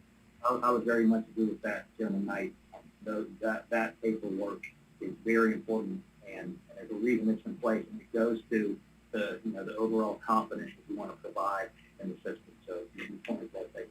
One further question, Mr. Chairman, if I may. Quickly, please. I know we've mentioned in just this most recent discussion, talked about signing an oath that, you live here or, you are the voter, but I know there's code section about voter certificates. I know that process is electronically done through these poll pads, or there is also the backup or the older way when you got paper ballots, perhaps, you've got to refer back to them. But is it true? I understand that code section 21.2, 431, and 432 that the law calls for voter certificates. Is it your opinion, and I know I'm putting this on you on the spot, but if those voter certificates were not signed by the electors, what is the effect of that? And what is the effect of that in regards to making sure that every vote counted also? And also the issue of somebody is certifying that they are who they are, but it also includes, if my understanding, an address and perhaps a birth date, if I remember correctly? Correct. And the voter certificates are very important to these people. That's when they affirm that they are who they say they are and they live where they say they live. So it should be done with every voter. Now it happens electronically when you go vote. On election day, at least you sign the poll pad. If you need to early vote, you sign the old paper certificate. But it should be done with every voter, and those are some of the issues that we're looking into involving them. I thank you, Ryan. I appreciate that, and I hope that you'll look a little bit harder there, because it's information is popping up from constituents that those were not completed, or in some cases those were not completed. Thank you, Chairman Knight. Representative Burnell? Thank you, Mr. Chairman. I want to go back to something that the Secretary mentioned in the beginning, that he wanted to change, that we would no longer have no excuse-based system for absentee voting. And one of the things he mentioned was that because we have 3 weeks of early voting, however, I would like to know what the solution would be, because then we would have all these people standing in line, and we've had enough bad national press of people standing in line. And so this would disenfranchise a lot of voters because they wouldn't want to come out and stand in line. So and then we also had the case with Cobb County, where they reduced, for the runoff, they reduced their number of early voting locations, which means that, once again, lines, disenfranchisement. So I'd like to know what the solution would be if you don't want to have no excuse-based system for absentee voting. What are we going to do about all the lines and still the perception that Georgia doesn't know how to run an election? Right, that's a good question. It's a good question. If the General Assembly decides to move back to an excuse-based system, we need to look at making sure counties are offering sufficient in-person voting. We proposed a bill last year put in place if there's a line of more than an hour at any point during the day. You've got to either provide additional equipment to the polling place or split the precinct and provide another polling place. And I think what we've also seen that we implemented this year is better line tracking. I think a lot of what we've seen with lines in the past, we did see a line from Fulton County in June primary, certainly, and that was for a lot of reasons. I think mostly related to COVID and to other kind of construction issues that they had where places were not available. But I think we're instituting better line tracking so we can see where do the specific issues need to be addressed, because I think our office has been clear this whole year. Yeah, but you should not have to stand in line a long time to cast a ballot. I think the national sort of trade or national standard is it should be less than 30 minutes, and that's what we think it should be as well. Thank you. I have one more question. Then, if we were going to order more equipment, would that be on the county or would that be on the state? So any additional equipment purchase would be on the county. I think what we see right now from the allocation perspective is there's a sufficient number of machines. In some counties, there might need to be some maybe some additional polling locations so that the equipment can be spread out a little more. But I think there's a sufficient number of machines. We just need to look at how it's allocated. Thank you. Thank you, Representative Bernal. Chairman Lumsden, Representative Lumsden, are you on the line still? Yes. And we'll have Representative Gullett and Representative Taylor. All right. The perceived credibility of the voting of the investigative process is critical to the public confidence in our election outcome. Your office conducts investigations of complaints about voting irregularities, voter fraud, and other violations of I didn't mean to mute it. serious offenses. You have I'm not trying to mute an it. investigative division. What is your authority to investigate and their training? How do you pursue prosecutions?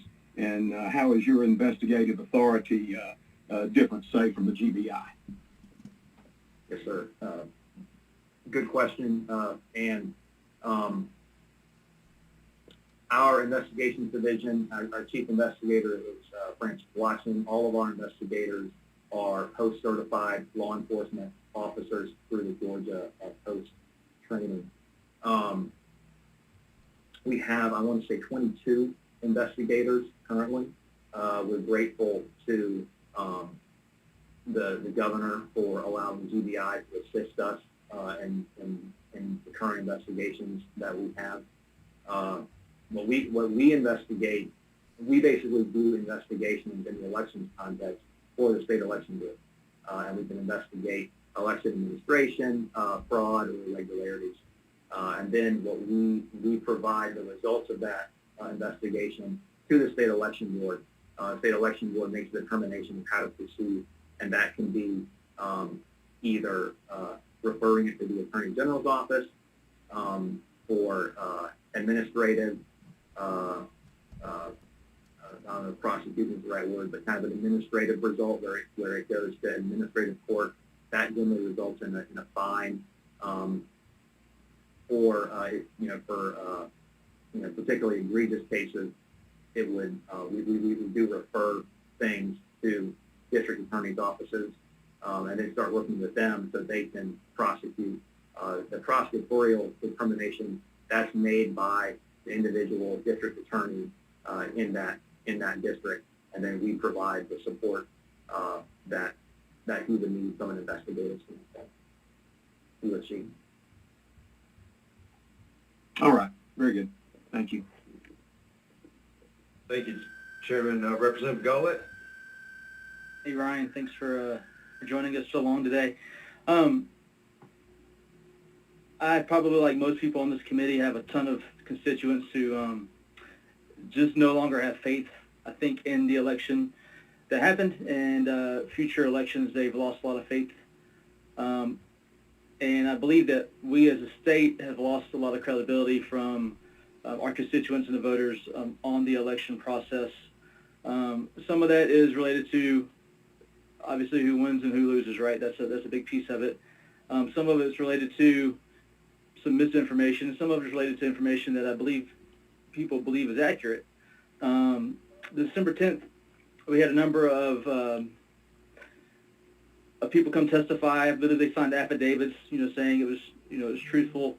Especially around poll watching, I think a number of those were there outside the campaigns having trouble, or raising complaints. But people who were poll watchers or worked the polls, poll managers and such, talking about different problems they saw through the process.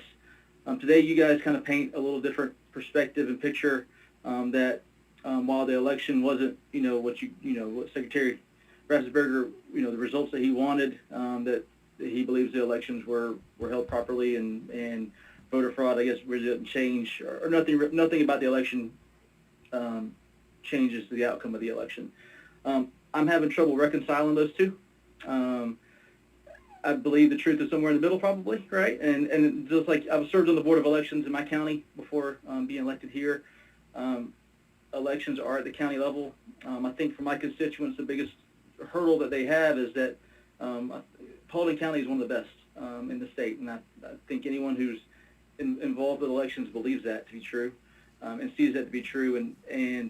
But a county who isn't the best can completely negate Paulding County's great work in the elections, and that's problematic. And we have to figure out a way, and I look forward to working with you guys to figure out a way for us to make that better. I'm not sure the state is the right answer. Making it a state election is the right answer, but somehow, Paulding County's big, but it's not big compared to other counties here, and it's really easy to some fraud to negate Paulding County's outcomes, and that's a problem. But I do have,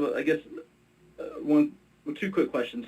Earlier, you said removing dead voters and felons, comes monthly. And when I served on the Board of Elections, that came to us as the board, and we voted to remove those people from the rolls. We had a member of the committee of the board who, at the time, didn't believe felons should lose their right to vote. So we always had one nay on that. I don't know what happens if a Board of Elections believed that they didn't approve removing these folks from the rolls. I don't know if there's a process that you guys have in place to validate that they have removed these people from the rolls. And I guess that's my first question. Is there a process that the state has in order to validate that the Board of Elections are actually doing this? Yes, good question. First of all, I would echo your comments about Peter Holden and her team in Paulding County. I think we can't hear you. The law for removing dead people and felons is a shall, and it says the election superintendent shall do this. What we provide the counties is the master list, so they can go through and basically, just hit, kind of approve the ones that we've identified who are dead or convicted of felonies who are on the voter rolls.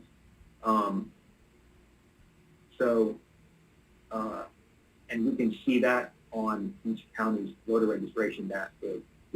Are they running the processes that we sent them? And we do keep up with counties on that. If they were not doing it, that would be a violation of the law. And if they persisted in not, what we have seen is sometimes when people get behind, we call and say, "Hey, you're not running this process," and they say, "Oh yeah, let me get to it."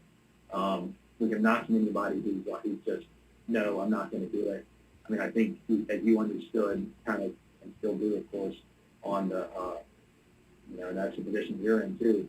That we follow laws that we disagree with all the time. That's, when you guys pass a law, that takes discretion away from us. And federal law, of course, is the same thing. So we we don't see people not doing it, but we do, and we would be watching for that. My final question, and I appreciate that answer, is I've had a number of people, constituents, actually have submitted open records requests to the office, Secretary of State.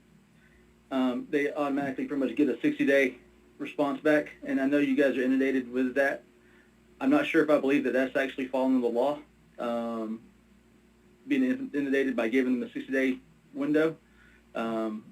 But I'm not a lawyer either. But I don't know how you guys, I think that needs to be fixed from a way that you're definitely inundated, and I sympathize with that wholeheartedly, but I also think we need to improve the process of how do we knock down all those requests. I don't think they're going away, and 2 months is too long in my mind for sunshine on some of these things. So if there's a way for you guys to, figure out a process in place to temporary help or whatever it is to help knock some of these down, that would be, a great, be much appreciated on my side. Certainly appreciate the offer of additional resources. Appropriations, I got you. All right, no further questions, Mr. Chairman. Thank you for the time. Thank you, Representative Gullett. Representative Taylor, Chair Lady Taylor, and then Representative Williamson. Thank you, Mr. Chairman. Can you hear me? Yes, ma'am. Okay. Except for it's like everybody else, I've had fuzzy. tens of thousands of constituents with issues and concerns about this election this year. A lot of it has to do with things like the ballots. They don't like paper ballots, and there's a big concern about the comparisons of signatures. A lot of these are things that we've talked about. The driver services uses the electronic signature pad, and it's very hard to use that as a comparison. The biggest concern of what I received a lot of complaints is why the Secretary of State sent out requests for absentee ballots. I know myself, I received 4 or 5. In addition to the ones in the state. People want to know what that cost and why we did it. I don't see that that is a reason that we need to continue doing things like that. And it amplifies the problems with the paper ballots. And is there some way that these ballots can be screened and checked and scanned in prior to the election day? This was another issue that we had with the counting locations. I know All that of this here was at our left until house, after it was over, and some of our larger my uncle got a couple areas and counties, and that made it and take Leah weeks and and I weeks to be each done. got Why one. can't that be done ahead of time? And if you Why can are give they me some of those sending out answers, these, and then I have like, one other are question. you sure you don't want to vote absentee? Thank you, Chairwoman. As to your first question about, yes, the Secretary of State's office did decide to send out absentee ballot applications for the primary election only. We did not send out any applications for the general election. The reason we did that was, as you can remember, that was kind of in the crux of COVID, and a lot of counties were having a very difficult time even finding voting locations that would agree to remain voting locations. We also faced lawsuits where people were asking judges to order us to send out not applications, but actual ballots to everybody. And that did happen in a lot of states where people were ordered to send out actual ballots. So, we sent out applications really for 2 reasons. One, to make sure that in the kind of crux of the COVID crisis, people could vote, and 2, to make sure we protected Georgia's double signature verification process. If you send out ballots to everybody, you've gotten rid of an important protection that we have, which is in Georgia, signatures on absentee ballot applications have to be matched before the voter can even get a ballot. And so we wanted to make sure that keep that was saying done. that's what the rules that say. protection was The not, law was not says. overridden.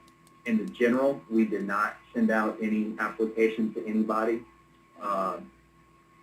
A lot of third-party groups did. As you mentioned, I think I got the same amount that you talked about for the So general why were election. the third-party groups allowed to send those applications out? That's something that I think is, is problematic. Problematic.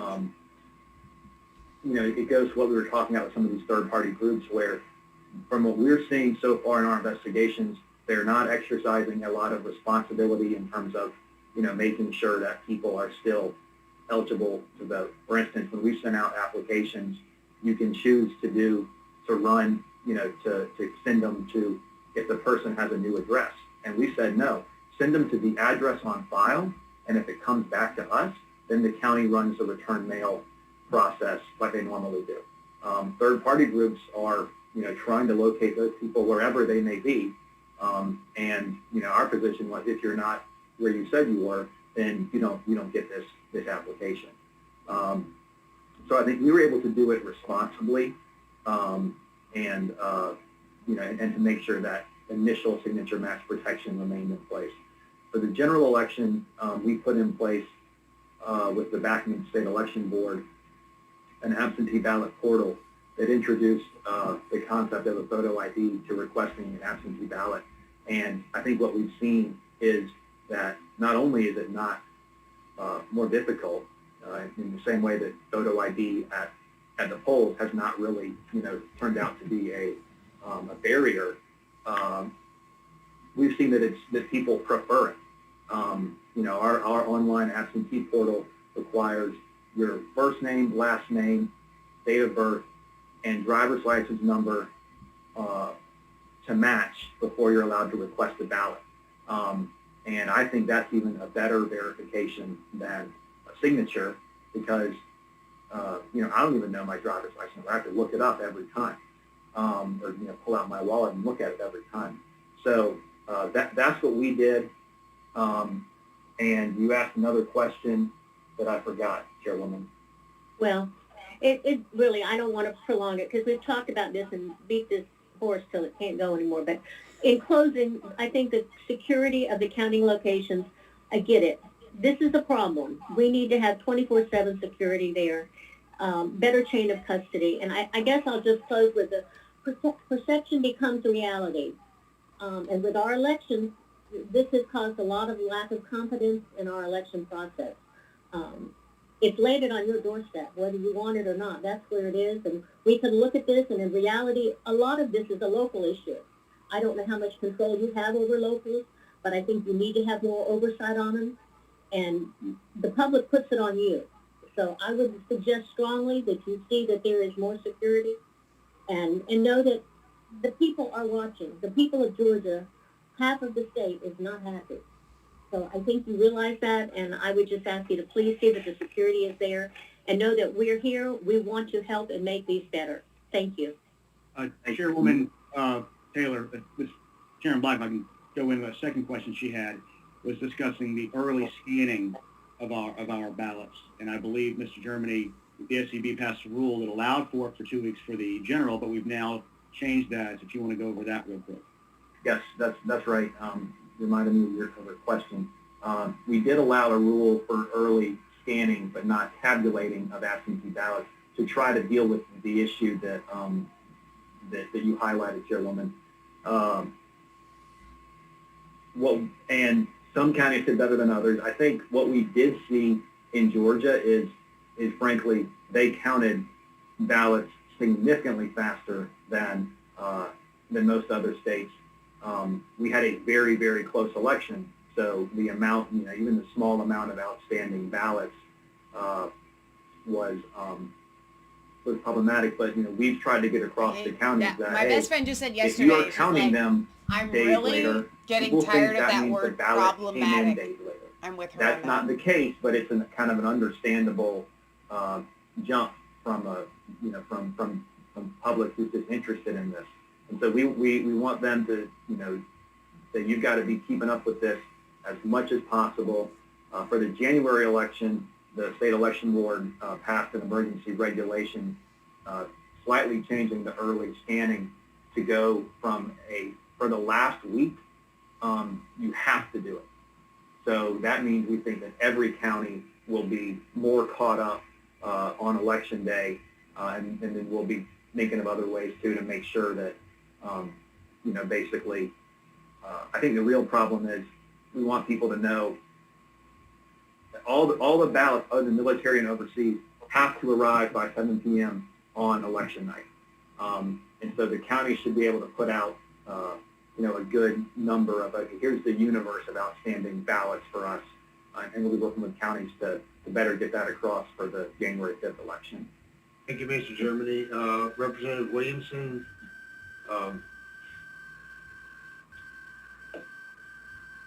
your volume. Thank you, Mr. Chairman. And I appreciate this guy was good last time. Ask a couple of questions. Trying to get to my questions.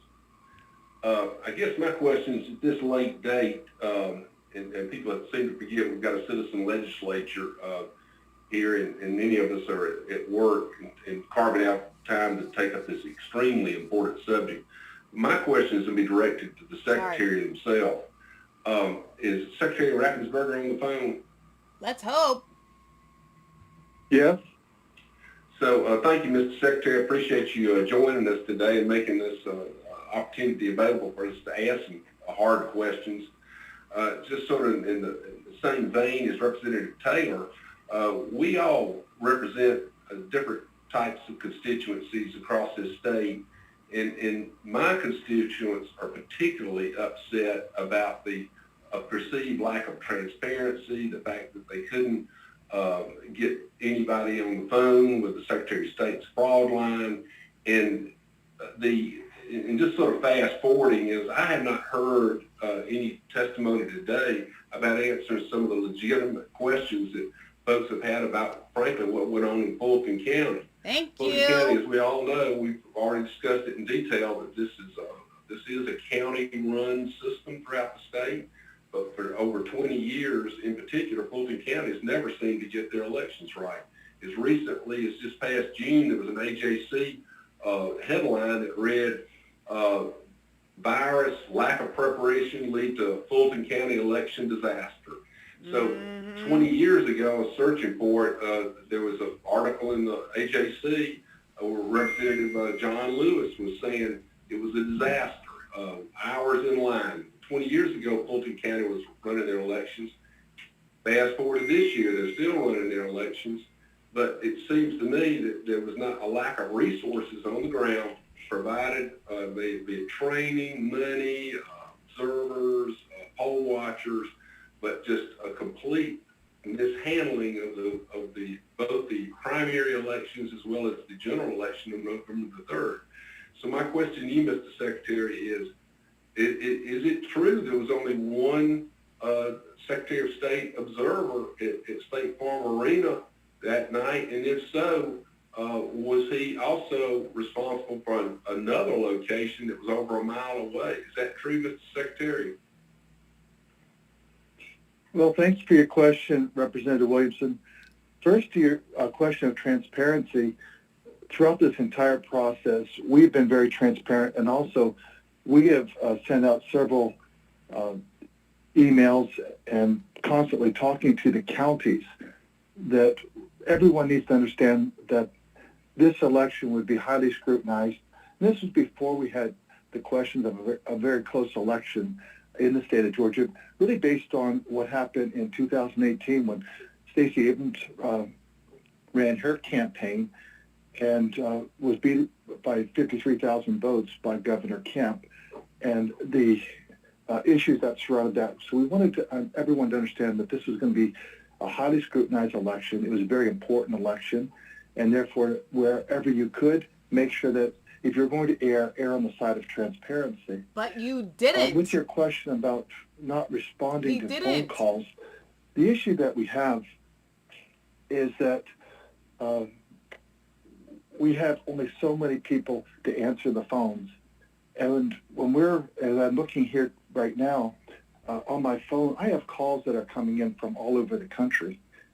And this is an election that does have national importance, obviously, but it's really, I work for the people of Georgia, you work for the people of Georgia, and we are state elected officials, and we have received calls from all over the country, and I would encourage the people in other states to focus on their states, and we'll focus in on Georgia. But that does. But you're not really doing anything in Georgia, Brad. It's really just having the resources, the HR resources, to get back to everyone. Also, though, that I would encourage everyone in your county, Walton County, to people have questions. Counties run the elections to call them. But obviously, we want to be responsive too. But we only have so many resources. That is the first issue. You also talked about Fulton County, and to your point, there was actually, you talked about 20 years, it's actually been 26 years. So for 26 years, Fulton County has been allowed to sit here and fester. And I'm the first Secretary of State that's actually done two things. One is we were allowed, we got a consent decree with Fulton County that put an observer in there based on the election that they ran in the middle of the year at the primary. If you go back to the AJC in 1994, they were talking about Fulton County. So we're the first office that has actually done something with some teeth. And that's why next year... Teeth? You weren't even gumming it. Or someone you weren't biting. To be able to fire election directors and replace the entire board. I don't need the authority to hire. I need the authority to fire. And then they can go out and hire their own new people. I want more power. Then I'll fire that next bunch. And I'll keep on firing until they get it right. And that's what you would do with anyone in corporate America. In fact, Florida has cleaned up some of their problem counties with that exact same way of doing things, is that they replaced boards, they replaced election officials, and those two counties that they had issues with aren't problems anymore. So we fully hear you because we live it. And I know that every elected official in the state of Georgia is hearing from their people also. So my question the other question, but to that point, the only reason the SOS was allowed to have a muncher in Fulton County was because of the SEB, the State Election Board, and the Fulton consent decree due to the June 9th meltdown failure. If it wasn't for that, we wouldn't even be able to have that. So we had the resources, and going forward, we like to have additional resources. But to your point, we obviously, share your concerns, and that's why the SEB acted on that. But if there are concerns... To clarify then, because this is news to me, I'll wait. You're saying it I'll was write it down. illegal for the Secretary of State to have an observer on premises absent this judicial consent decree? No, I didn't say that at all. What I said is we had an observer that really had additional authority and oversight that you normally wouldn't have. We have investigators there, and we have had those for years with several secretaries of state, and we had investigators going back to the June, and we have investigators. We have 22 investigators to cover the entire state. Well, then in the same vein, because the number one question I get is, what's going to be different? If there was chain of custody issues, if there was security tag issues, if there was observer issues from distancing and training and resources, what's changing for this upcoming election that we could have more assurance that the procedures and processes that I think Representative Knight kind of described real well from his CPA background, what assurances do we have that we have these systems in place that will run more efficiently for this election? Well, I'll let Gabriel and Ryan answer that because they've been working on those specific concerns that you just raised. Right, because you aren't doing any work at all. Mr. Brad. Secretary, respectfully, I'd love to hear your Thank you. as elected official in charge of all this. Brad muted his mic. He's like, no, I'm done. You don't need to hear from me. I'm just going to let... Mr. Secretary? Mr. Secretary, are you there? Where you go? Mr. Secretary? Can you address that? Mr. Secretary? One of the issues that we have right now is we have an awful lot of ongoing litigation and investigations. And I believe it'd be best if our corporate counsel would answer those questions. You wimp. Hi, Germany. I'm happy to address that. Oh, let me do it. I will speak for him. He needs my protection. After the June primary, to put in place additional oversight into Fulton County. We asked the General Assembly in the session for authority to, similar to what you guys have done for school boards when they're consistently failing to have the state election board step in and replace that board. That did not pass. So failing that, we did the resources and the procedures that we could use through the state election board to put in place additional oversight into Fulton County prior to November election. And I think what you'll see through that is the amount of issues that Fulton County had from the primary to the November election was significantly decreased. And I think it made for a much overall much better election than we would have had we not taken those additional steps. I think if we had additional authority, we'd be happy to use that as well to step into Fulton. The problems that you mentioned, Representative, especially in Fulton, have been long-standing, and it's a consistent issue. I think we did, using the resources available to us, everything possible this year to get as much monitoring in place prior to this year, prior to November, and that monitor is still in place for January. And so we have basically on the ground, basically people in the room there every day to monitor what they're doing. And one more thing, since they have multiple locations, what happens starting election night forward, we always have an investigator or the SCB monitor at both the English Street Warehouse and at State Farm where they're doing the ballot processing. And knowing what's happened since then, our intent is to have an investigator there essentially, or the SCB monitor at one of the two places at all times to keep track of that and make sure that it's all done properly. And everything that's in the video shows that it was, but I understand that people's thoughts on that, and so does the secretary. So he's instructed us to go down that path to make sure there's somebody who's directly accountable to our office or to the SCB in the room with them. Or an inside guy. Well, respectfully, Mr. Sterling, either or locations, it doesn't make sense to me. I don't understand why you don't have two people at both locations. Well, that's what I'm saying. There will be two people. Be either an investigator or the SCB monitor will always be at one of the two locations. We're coordinating those activities. Well, that's fine with me if you have 4 at each location. But to your point, you point out that Representative Knight, Chairman Knight, had issues in Spalding, and our issue is we have 22 investigators, and there's issues that pop up every day. So on Election Day, we always disperse them around the state.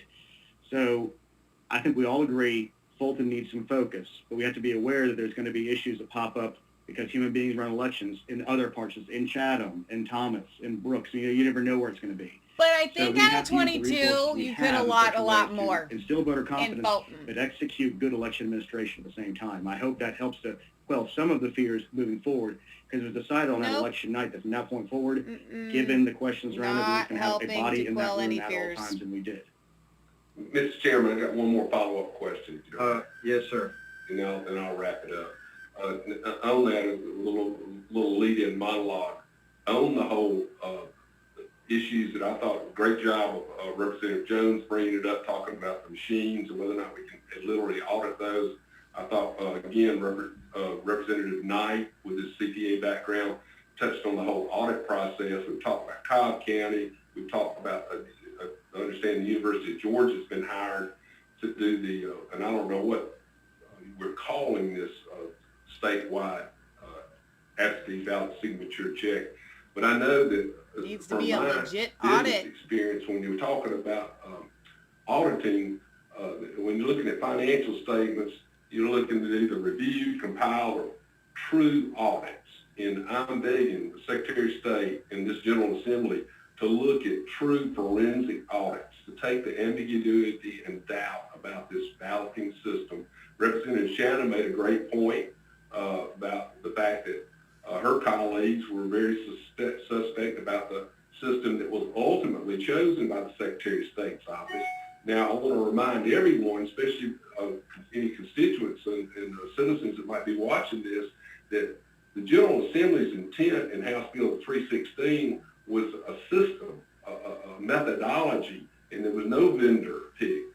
The vendor was vetted by the appropriate authorities in the purchasing arm of the state of Georgia, and then I understand that several approved vendors were qualified through the bid selection process, and then the ultimate choice came down to the Secretary of State's office themselves. So that being said, I would like to know if the Secretary of State, given the discussion around and the concerns about the Dominion scanning and the tabulated software, Mr. Secretary, would you commit to conduct an official manual recount of all 3 races prior to the state certification of the January the 5th runoff?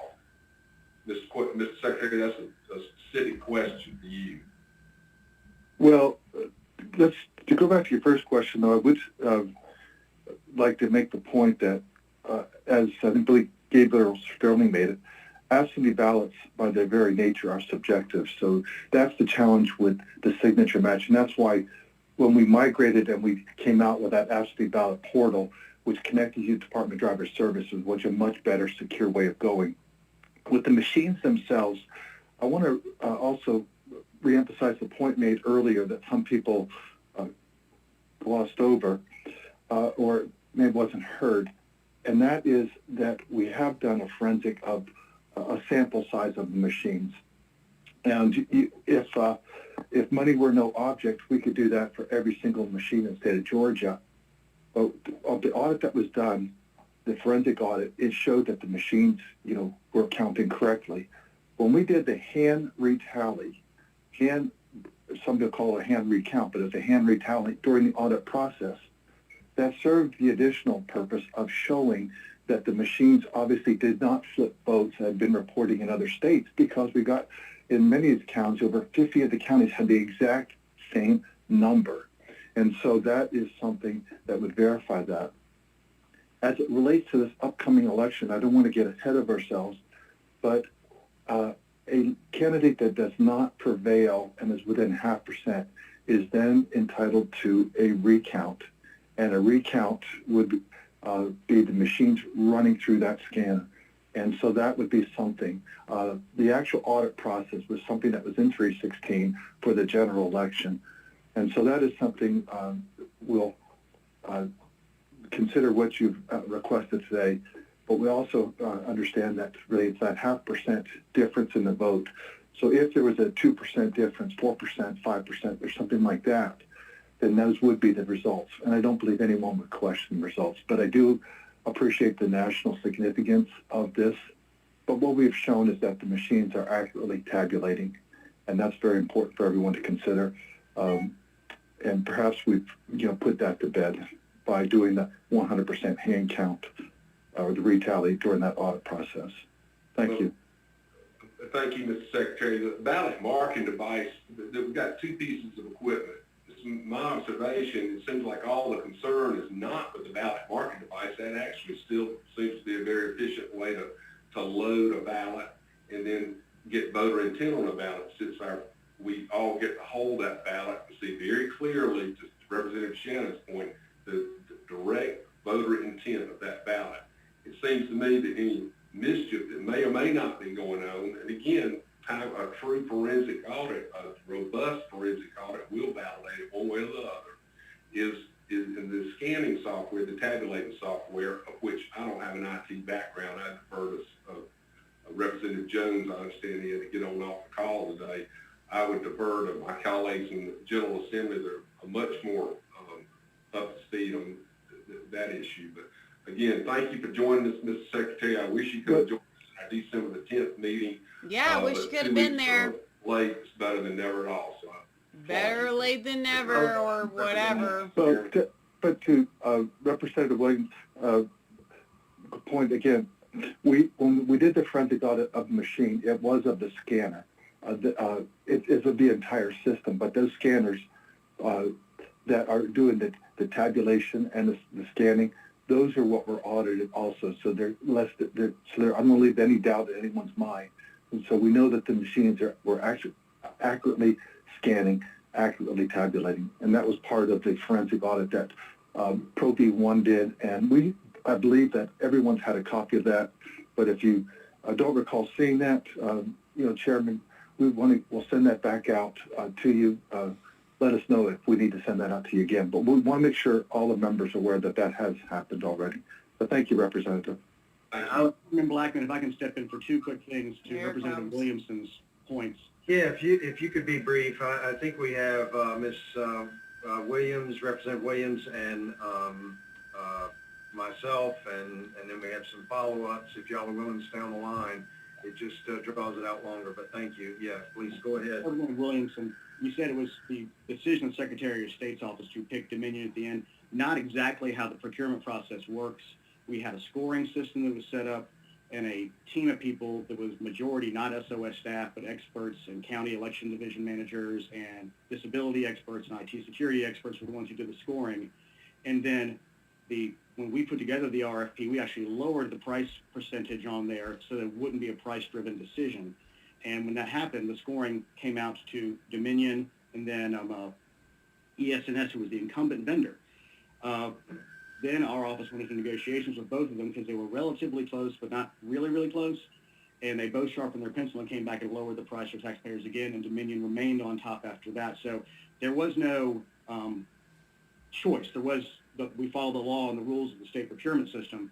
So it's not like it was chosen over something else based on an internal belief. It was based on a scoring system that is put together by the Georgia procurement law. And then to the Secretary's point, by doing the hand tally, it showed that the counting was done properly by the machines. And something people may not understand in the process of this, before every single machine is put out to be used in an election, whether it be for early voting, the counting of absentee ballots, or election day voting, it goes through a logic and accuracy test. And in that logic and accuracy test, each and every machine, that hash value is checked against what we call the golden record to make sure it is running the correct software and there hasn't been any hacks. And everybody needs to understand that the scanners, the BMDs, and the election management systems are all air-gapped. They are not touched by the internet. I know we have to keep on saying these things because we have to break through some of the stuff sometime, but the forensic audit that we did on the randomized sampling around the state, again, showed that every machine had the right hash value, there was no hacking, and then the hand tally showed that they counted those ballots as they were marked properly. So I just want to make that very clear, and it wasn't like a choice, it was a following the law that got to this procurement. So yesterday it came out that these machines do have the wireless card in there, and they have evidence that it was connected to the Wi-Fi in a thermostat. So I'm from Colorado, Mr. Chair. I don't know that was in Georgia. I think that was from Patrick Byrne maybe last night. Is, voters in my district being able to vote and knowing that their votes are counted. And that's what I'm hearing from constituents. I'm getting the thousands of emails that I know all of us are getting, but I would say about 30 are from people who actually are, who live in my district, and not many more from that are even from Georgia. Voters in my district are concerned with how long it takes to vote and their vote being counted, as I said. I understand Cobb was chosen for an audit, and I know I'm making a statement. I'll get to a question. Cobb was chosen for an audit of our absentee ballot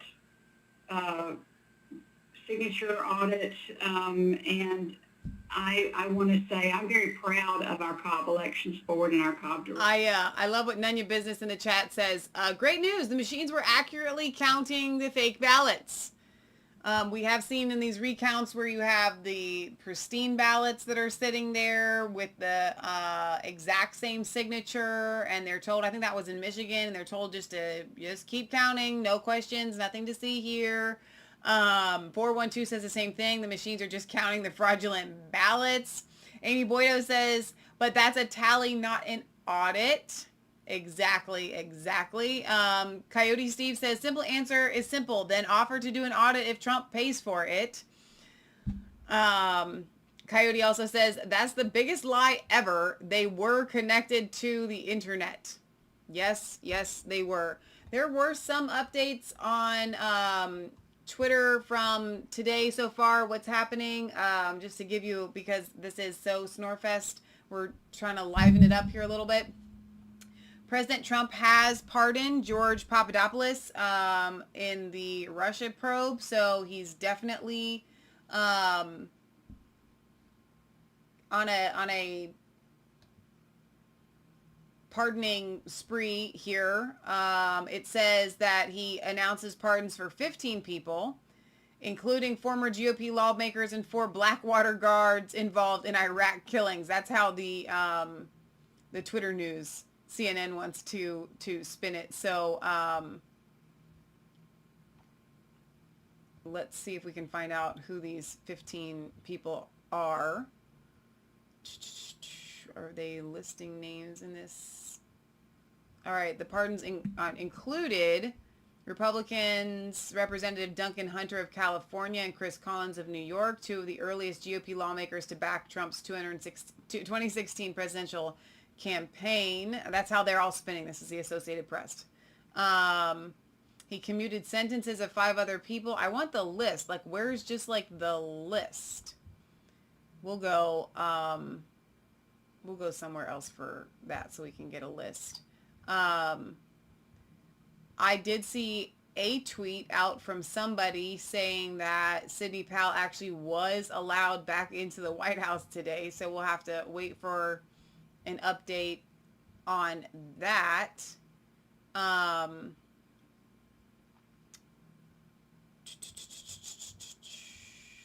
All right, we'll get back here until I can find out the list of the 15 people exactly.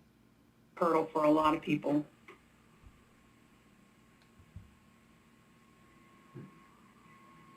Thank you. I know we've got a couple of follow-up questions. I'm going to try to, I've got a number of questions that have been fed to me from other members, from constituents, and I too, like Representative Williams just stated, have gotten thousands and thousands of emails, some constituents, many not, and also a lot of phone calls, hundreds of phone calls, et cetera. So I'll try to go through this as quickly as I can. We are an hour long, but want to try to see if you can get some of these answered. So if you could just send us, Mr. Sterling or Mr. Germany, Secretary, what's different. A lot of folks are wondering, how is my vote going to count? Is it secure? I don't have confidence in this next election. For January 5th, if you get us something that what might be in place different that could make people feel a little more confident and secure about their vote being and counted legitimately and legally and correctly, and that election is going to be held in such manner.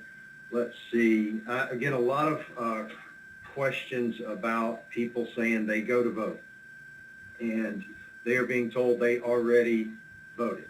And various things happen from that point forward, but there have been repeated reports of those coming to our office and other folks.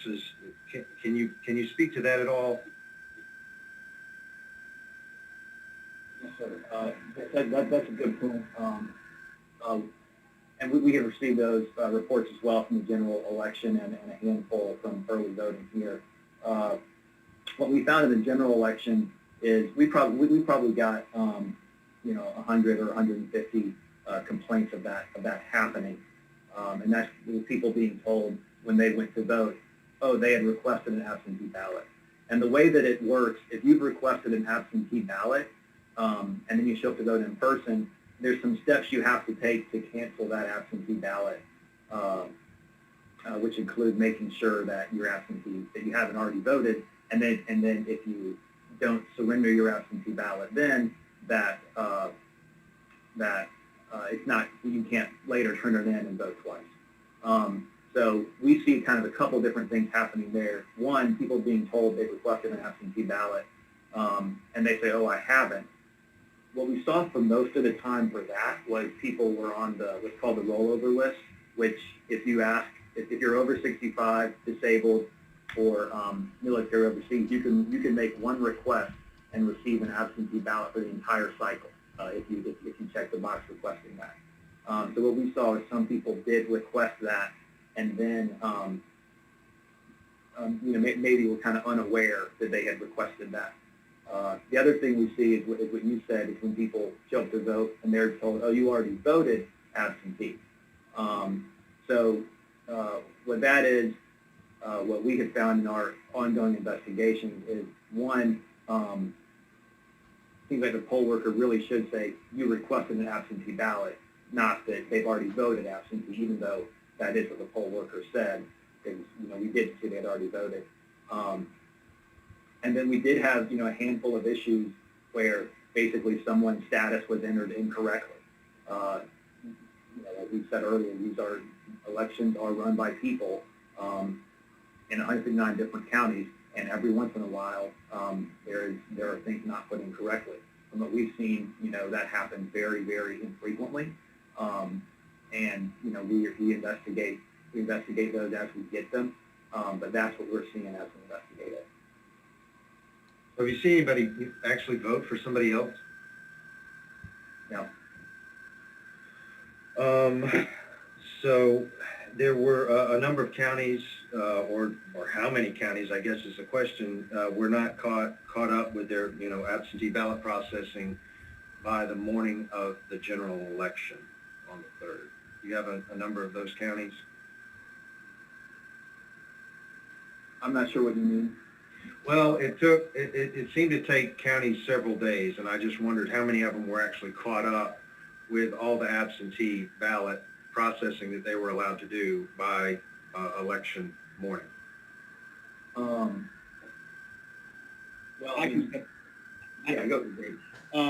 From my recollection, nearly every county was caught up on the morning of the working through Monday evening. Do you know which ones were not? I was about to get to that. I guarantee you Fulton was one of them, because they were just a little behind, but they had the biggest backlog of any of those. I am honestly not aware of anybody else that was behind by more than maybe that Monday afternoon mail going into Tuesday, because Tuesday they were focused on the election.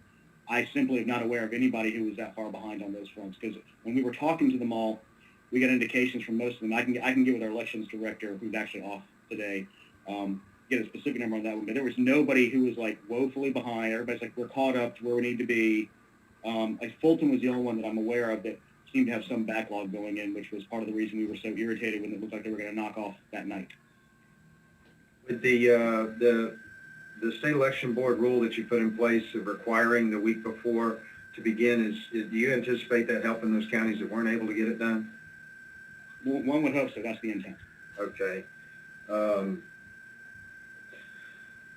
So regarding registration, I know that you have a state race and you have federal races, and are you going to be able to differentiate those registrations and who's eligible to vote in the election based on separate rules there? State law says that to be eligible to vote in a runoff, you've got to be eligible to vote in the initial election. We were sued about that a few years ago from a federal election standpoint. Federal law says that you cannot have a registration deadline more than 30 days before an election, and the question was, is a runoff an election? We had always considered it just a continuation of the election, not a new election. But federal law defines a runoff as a new election for federal elections. So that put us in the position of having to, we argued in court that was not a correct interpretation. We were not successful in that argument.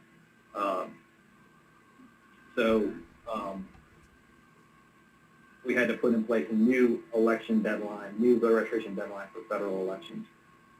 What we found when we put that in place is when elections are on the same day, we're not able systematically to have two different voter registration deadlines. It doesn't work. We tried to do it in 2018, and basically we had a lot of problems in terms of not identifying people correctly. And so it doesn't work. And so that put us in a position of having to choose between which law we follow, the federal and state law, and talking with the Attorney General's office, the U.S. Constitution says that federal law always prevails over, or even a conflicting state constitution.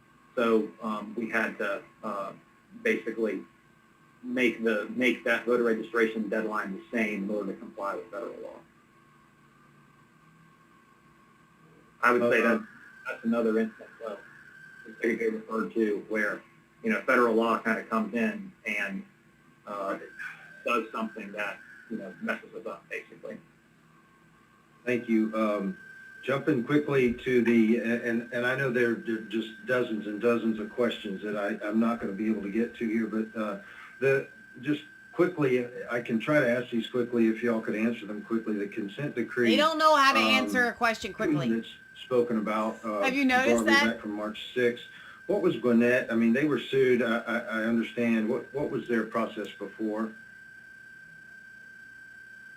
Their process prior to that agreement was similar to what's in the settlement agreement. We spoke with them about what they did before we agreed to anything. What were they sued over? They were sued over signature matching. Which I guess is my question. What was it before and what was it after? So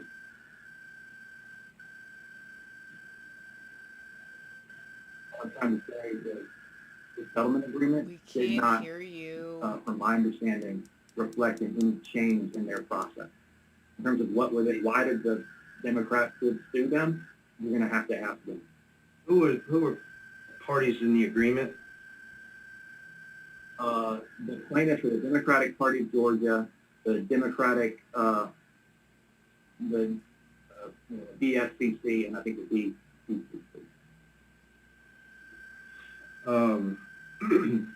Now, the absentee by mail, the applications that went out, I know we touched on that a little bit earlier. Was there a particular law or legal precedent that the Secretary of State that you used to do that application mailing? No. No? No.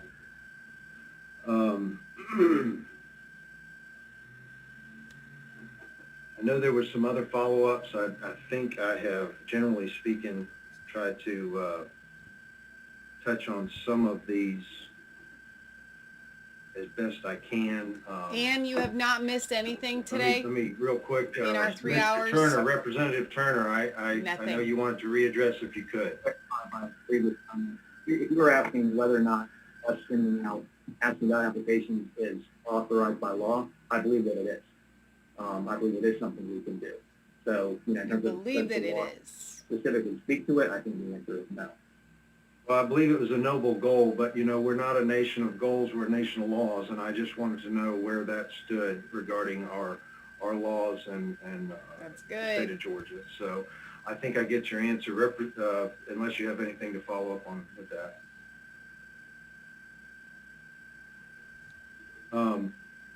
Representative Turner? Thank you, Mr. Chairman. Earlier we were talking about BMDs and then voter intent. Over the summer, when we had our first set of hearings after the primary, I had brought up this issue about the ballot marking devices prompting voters who leave certain races blank. It gives the impression that the voter does in fact have to make a choice in an election. I've gotten reports from several of my own constituents who have pointed out, I thought I had to vote for this particular judge's race, even though I didn't want to, or it wouldn't print my ballot. And I think that's a problem in the software that continues to kind of skew voter intent, and I think it needs to be addressed. And that's not really a question, that's more of a statement. because when we talk about the fact that there were 1.3 million hand-marked paper ballots, people aren't complaining about those. It's very clear they marked their ballots, and there hasn't been any widespread reports of issues with them. So at the very least, I believe the software needs to be adjusted to deal with that issue. But I do have a question again about the national change of address. Is it the opinion of the Secretary of State's office when you send a card after an NCOA hit on a voter that that's probable cause that the voter may have moved? Does that rise to the level of probable cause? Probable cause for a... Look at him. He just keeps doing that. What I if I think did they're the kind of whole show conflating like two this? separate processes. One is the list maintenance process. I'm trying to that- talk to you that we guys, do. and just every once in a while, And the just the whole NCOA show, match just looking to the side. leads to the sending of the confirmation So weird. card. And then what happens with that confirmation card, whether it's returned or not, and what the voter says to us, that then generates the next process, which is if they confirm they're out of state, they're removed. If they give us updated contact information, it's updated. If they don't respond, they're moved to inactive. The probable cause determination comes in when in the voter challenges that are happening. There's two people that the law basically gives authority to challenge voters, and it's either the county elections board or an elector in that county. That it's not about Coyote whether or says, not funny you- that they really believe if they it's not tell about the world removing their them from the lies list enough that it will or make it being- true. for not living here anymore. I think they're just trying to run down the clock on this. The voter challenge goes to, does this person hold the qualifications to cast a legal vote? And If you guys to stick with me challenge through the someone, end, you've which got this to should show wrap your up submission to the county election soon, board, whatever that and it's a means, determination I made will by give the a pep county talk election board of that, goodness. Probable cause exists that they do not hold those qualifications. So, that's up to the county election board, and that's up to basically what the challenger submits. Is there anything in law that requires a county elections board to check if a elector is being challenged based on a national change of address form being submitted? To check what? To check, there have been several challenges around the state where people are using NCOA as, I guess Mr. Sterling could potentially, when he challenged the lady in Maryland who's using his address, is that sufficient to rise to the level of probable cause, in your opinion? So, that's a determination that's left to each county election board. And so, is there anything in law that requires them to look at that as and consider it as probable cause? I don't believe there is. I think the determination of probable cause is left to the county election board. Now, I would say, if a determination is made that someone disagrees with, they can file, what's called a writ of mandamus and challenge that determination. For instance, Mr. Sterling's challenge was based off of, I live in this house. This person does not live in this house. I know they don't live here. So that's different than, I think, a list of NCOA. So, where each county board is going to set that, it's kind of like judges. Different judges reach different determinations, even based on the same amount of evidence. Yeah, Thank you for that. It's called partisan judges. Turner, can I skip to Representative Gullett real quick? Yeah, I know we're kind of, yeah. I think we're running out of time with the Secretary We're of State's out of office. time. They've been generous with their time. I want to thank We're them for out of that. But time. Representative Gullett, you had a quick follow-up question. I think Chairman Powell had a quick one as well. Yeah, I did. This is for the Secretary Raffensperger. If the election was only in Fulton County, would you have certified this election? Whoa.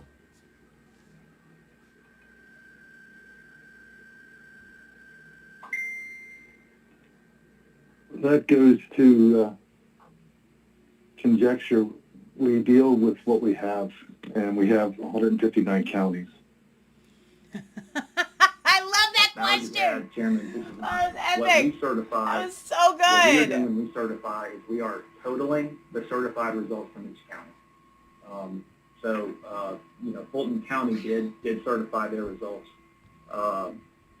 I think 2 of their board members dissented from that, but the board is the board as a whole, kind of like what you were talking about, and when you all removed felons in Paulding County.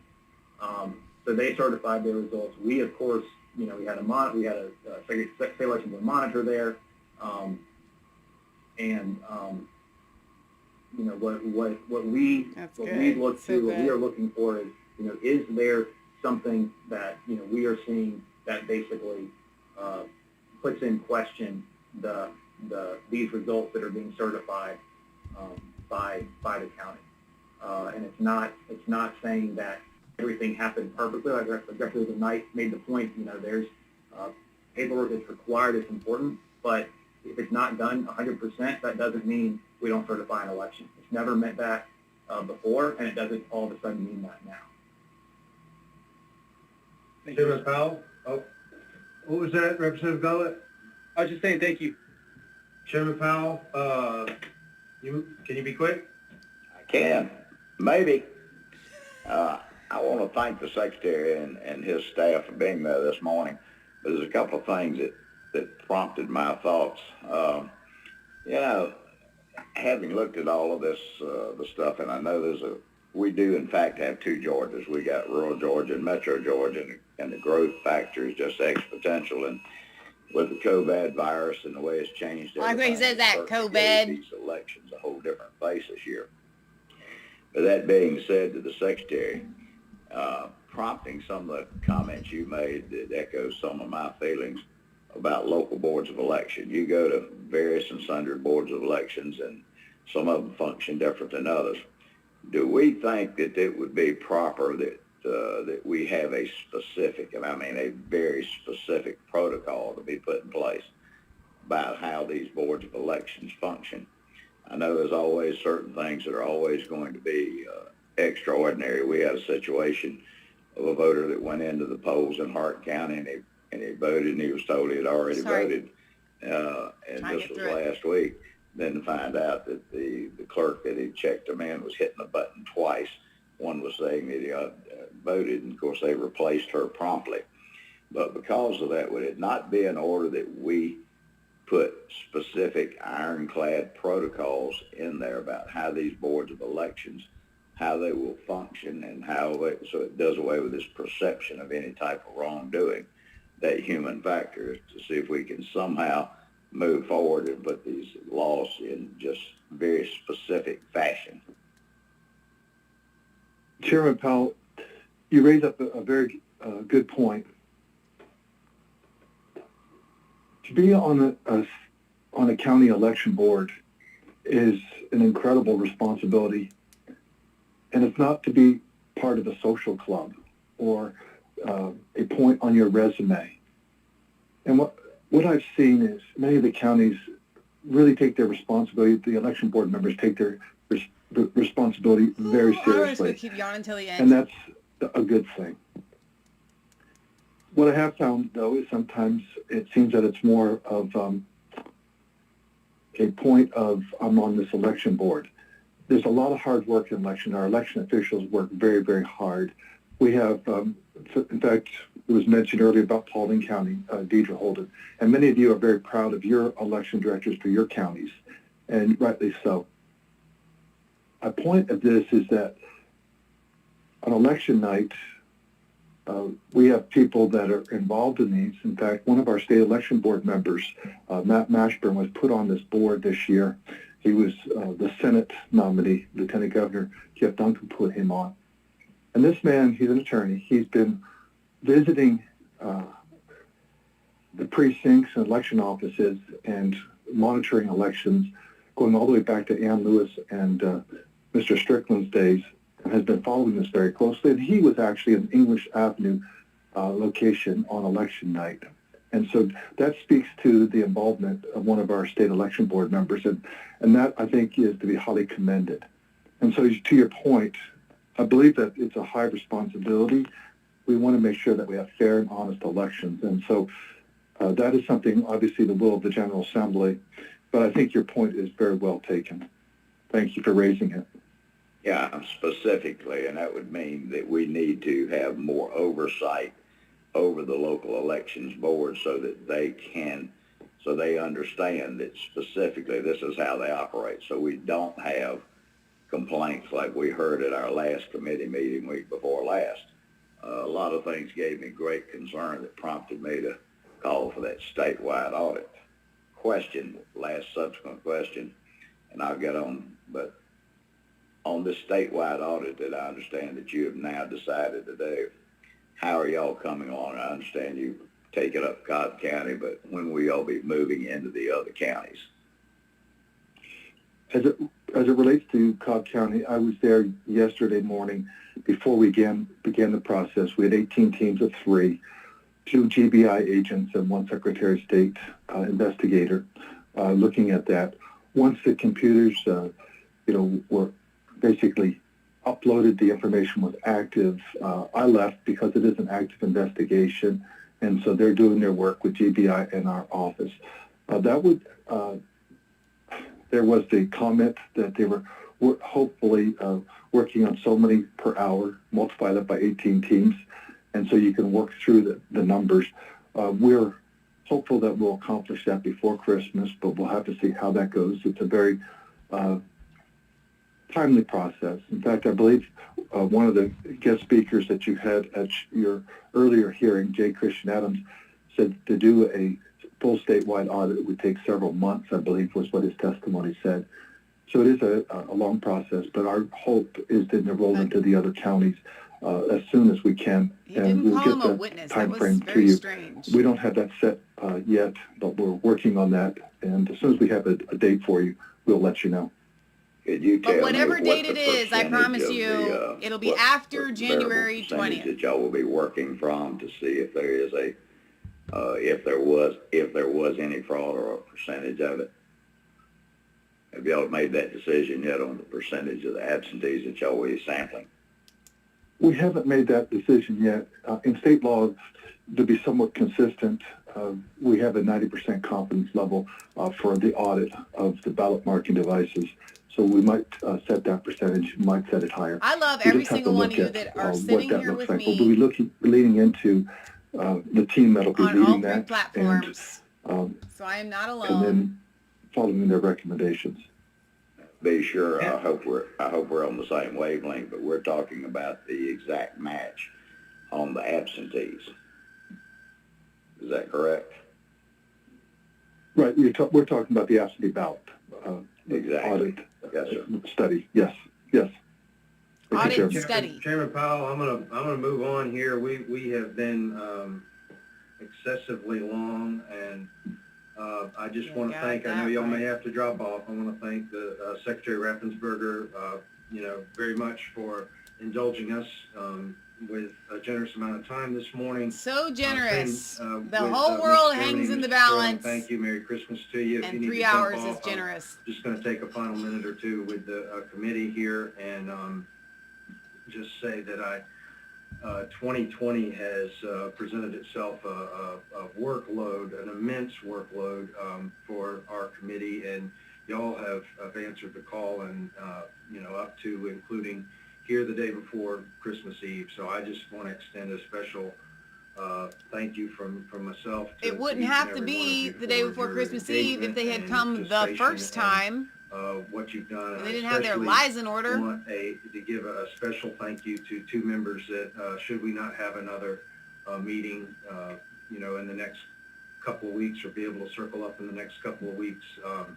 Representative Scott Turner could very well be, his last occasion with us, and Minority Leader Trammell. I don't see you, Leader Trammell, but I think you're on the call. So I especially want to say thank you to 2 members that we weren't a fan of Trammell last time, so I'm not. There's no love lost there. So, and if y'all have a comment, I would certainly yield. No, I just Merry Christmas. It's been a labor of love in this committee.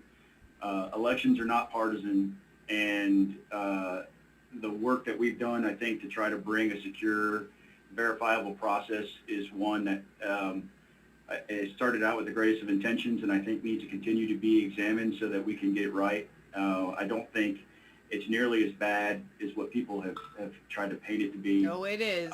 And I have great faith in your work, worse. Mr. Chairman, members of this committee, moving forward to continue to address the issues, to continue to build confidence in the results of our elections. And it's been a huge honor to be part of it. Thank you, and Merry Christmas. Leader Trammell, Mr. Chairman, I just want to say it's been an honor and privilege to serve on the committee, and I wish everyone and their family a Merry Christmas. thank you both. Again, if there's nothing for the good of the order, I would thank everybody again, wish you and your families a very Merry Christmas, and I look forward to speaking with you again here soon. With that, we stand adjourned. Oh my goodness, we made it. Y'all made it. You did it. Good job. You get a cookie. Legit, it's Christmas time. If you have a cookie around your house, go get one. You earned it. I'm going to shrink this here. Wow. All right. I have some follow-up thoughts on all of that. Let me fix this here. See if we can't make that a little bit better. There we go. And a couple updates. Yes, that is the end.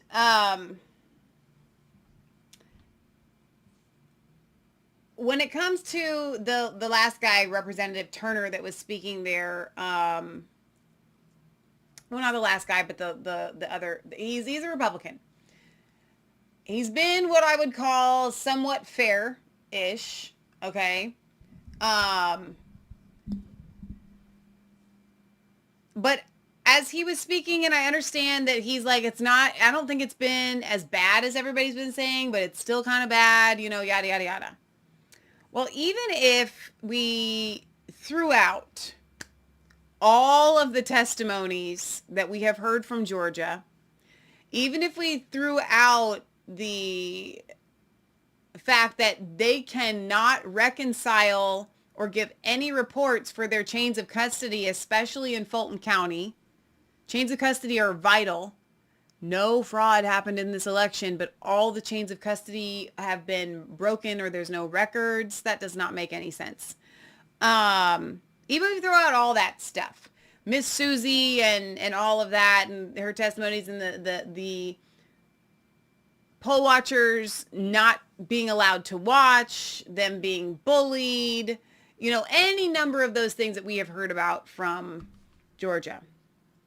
These state representatives are focused so in on these board of elections and how these things are run.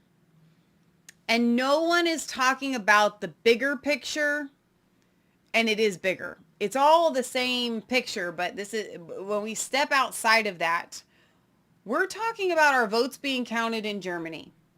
Okay? We're talking about machines that are being used that were designed for one purpose and one purpose only, to switch votes for elections for Maduro in Venezuela.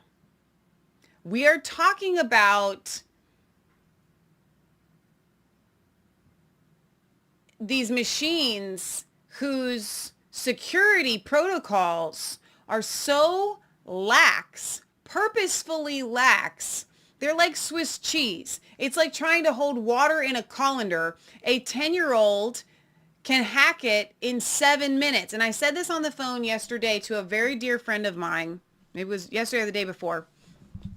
I said, it's like you leave all the doors and windows in your house completely unlocked. You leave the house and you are in an area where it's like 75% criminals. Your doors are unlocked. Your windows are unlocked. Known criminals who want to get into your house, and you have massive valuables in your house, and everybody knows you have massive valuables in your house. And yet, they want us to believe that nobody came in and stole anything. No, we're not buying that for a second. So these guys are addressing these kind of local-ish things when the big elephant in the room are these Dominion machines that are connected to the internet.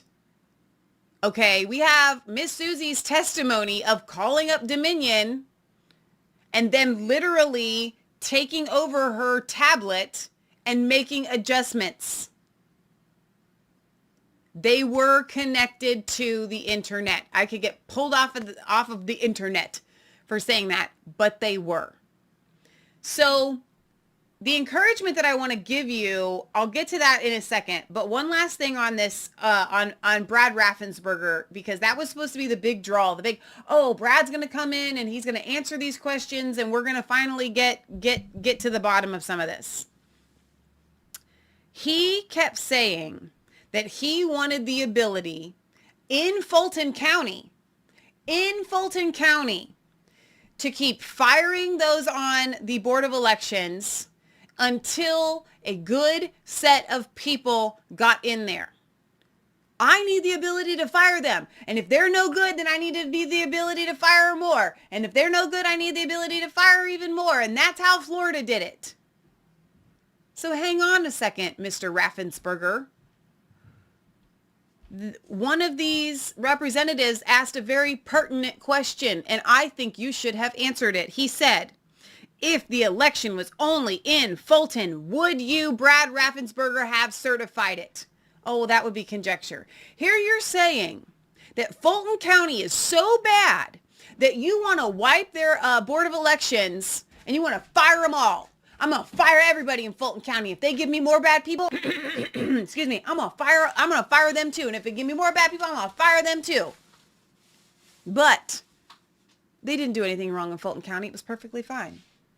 So why do you want to fire them all? Why do you want to fire them all if nothing happened in Fulton County?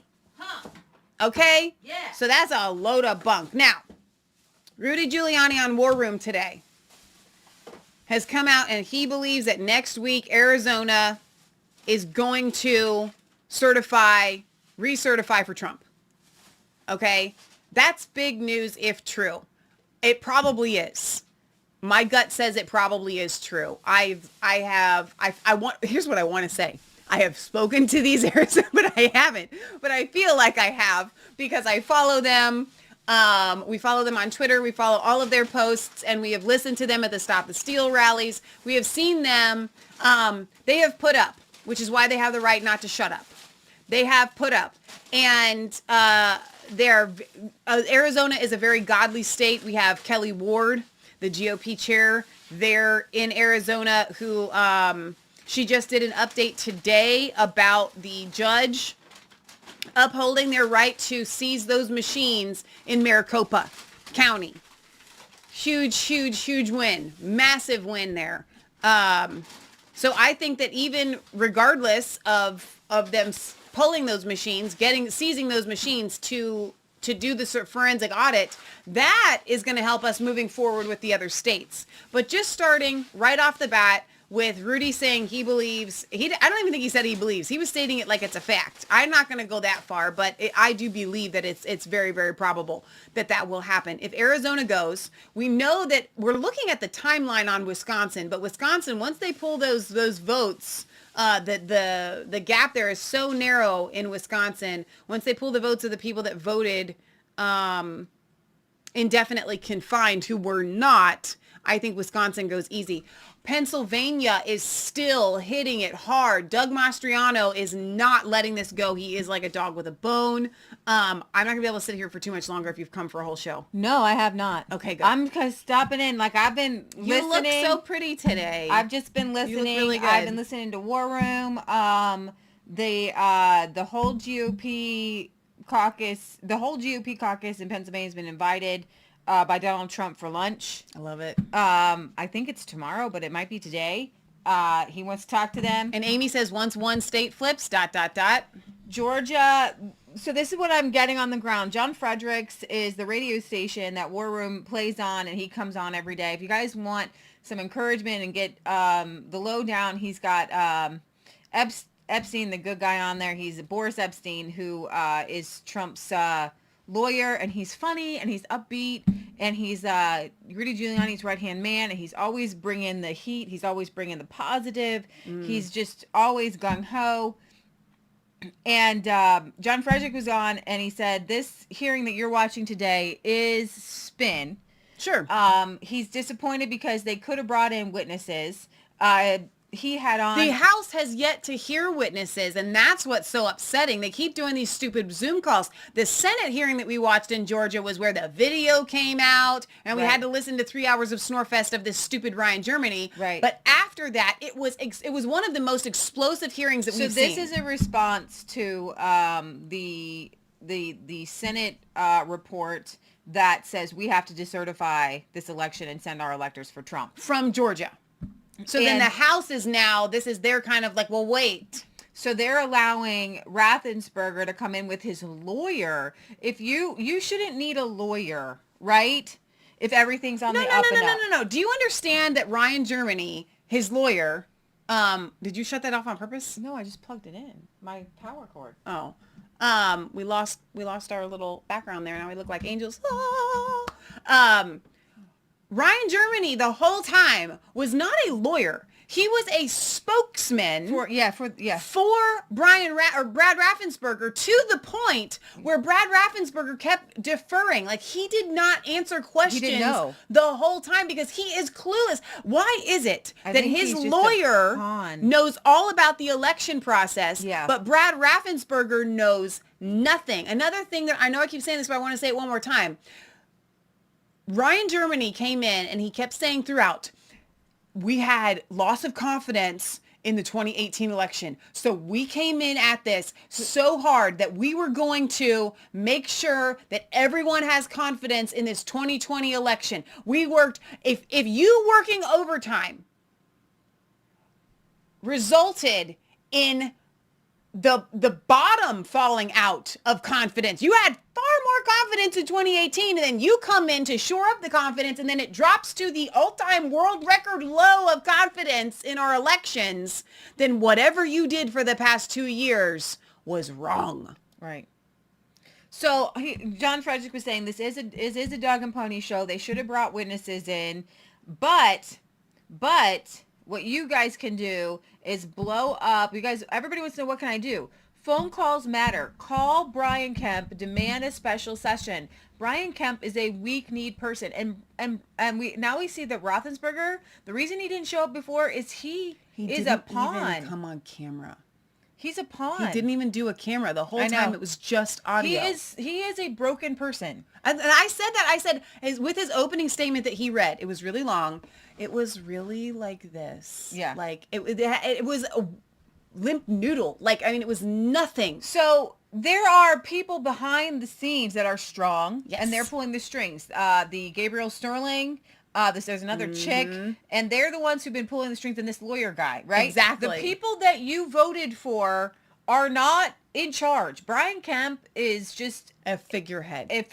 So is Rathman. But you call them. They will break. They will buckle. You can see that Brian Kemp is already starting to buckle because he tweeted out today, I want every legal vote to count and every illegal vote not to count. But then one of the other people that you follow on Twitter came back and was like, you know what? Can you back that up with like calling for a special session here on this? Like, so the consent decree would be taken care of. The illegal votes would be thrown out if they had that special session, which is why they're keeping him tied up in a room. Now, he needs to be set free. So I want you to pray for him. Maybe he's on drugs. Maybe they're drugging him. It's like arsenic and old lace. Well, listen, he just had a 250 plate dinner with Loeffler and Perdue, and he's sitting high. I think everything's okay. But this is what they look like. $250 a plate dinner. Yeah.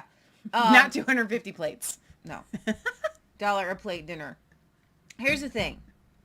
I need to laugh. We want these guys to feel the power of God. Yes. We want them to be convicted. We want them to break. We want Feel them it. to buckle. Break we want them them. just, all we need them to do is do the right thing. If this was, what you're figuring out is that your leaders don't care about you. But guys, this is all also for us because we've turned our back on God. We have gotten so caught up As a in nation. things and money and stuff.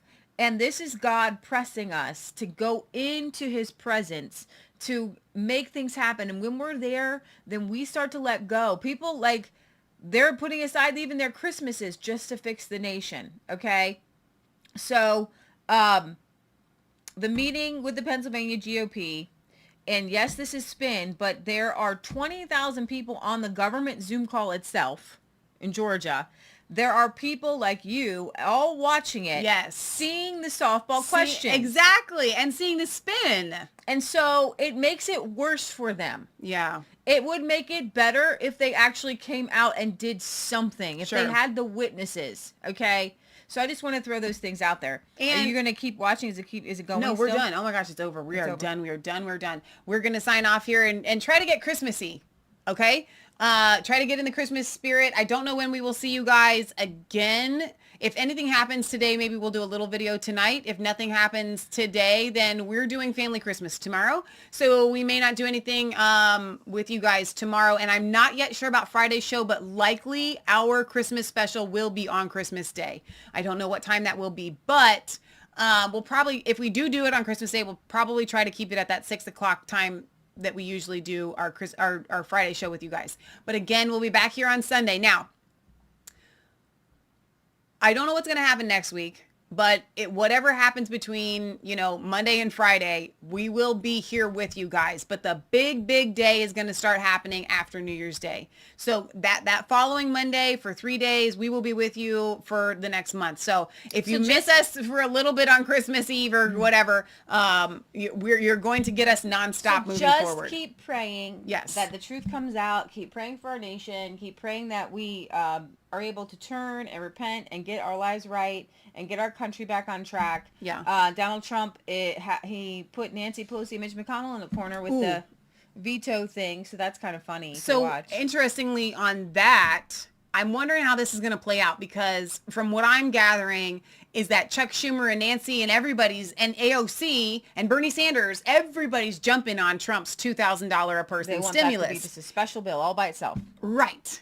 But Trump said there were a couple of things that were going to make him veto the bill, and one was the illegal aliens, getting extra money. Like, what's that about? Mm-hmm. So I don't think, so they may jump to add to the bill, but Trump's saying, no. Cut all, like I'm saying, all foreign aid. We don't need to do any of that. This is just for Americans. This is an American-only bill. So I don't think that it's going to get passed. Now, Amy Klobuchar has come out and is saying, well, we have the votes to override the veto. Well, we'll see. It doesn't matter. No, here's the thing. Trump, if he vetoes it right away, then they could override it. But he's got 10 days, and that throws out their time for a session. Oh, that's neat. Mm-hmm. Oh, that's it's called good. Okay, I love a very rare pocket veto. It's very rare. It only happens at the end of the year. So they would have to come back again in the new year with something new. Something brand new. I don't know. I'm not exactly sure. Well, we're living in very keeping it in his I pocket. get it. I get it. I love it. I've heard of the pocket veto. I just didn't even think about that for right now. So this is awesome, guys. We're winning. So much is going on behind the scenes. You cannot even imagine. The Patrick Burns video that we played last night, I think, was really eye-opening to let us know. He's like, listen, we're 3 weeks ahead of whatever you're seeing right now. Mm-hmm. And we've mentioned that on the show before too. The evidence that they have is I want to watch what I say on YouTube, but yeah, overwhelming. All right, we're going to sign off, you guys. Have a wonderful Merry Christmas Eve. We love you guys. God loves you. God bless. Remember, it's not just a conspiracy theory if it's the truth. Amy says, emails and phone calls. They admitted today that they were getting hammered. People, you don't even know their names. Yeah. They were like, I'm getting overwhelmed. It's almost like they wanted people to stop. Don't stop. Press in even harder. Yes. Okay. We'll see you guys for sure on Friday. I think we can probably say that. If we don't do a show tomorrow, we'll try to be back at least at some point on Friday. But I'm sure something will happen between now and then. And let's pray that the Pennsylvania thing, whatever comes out after that, we might try to do a little video, because that would be interesting if Mastriano came out afterwards and said, here's how it went. All we need is one state. Starts with Arizona, then could be Pennsylvania and Wisconsin. And it's just going to be awesome. We just keep winning. All right. I love you guys. God loves you. God bless. See ya.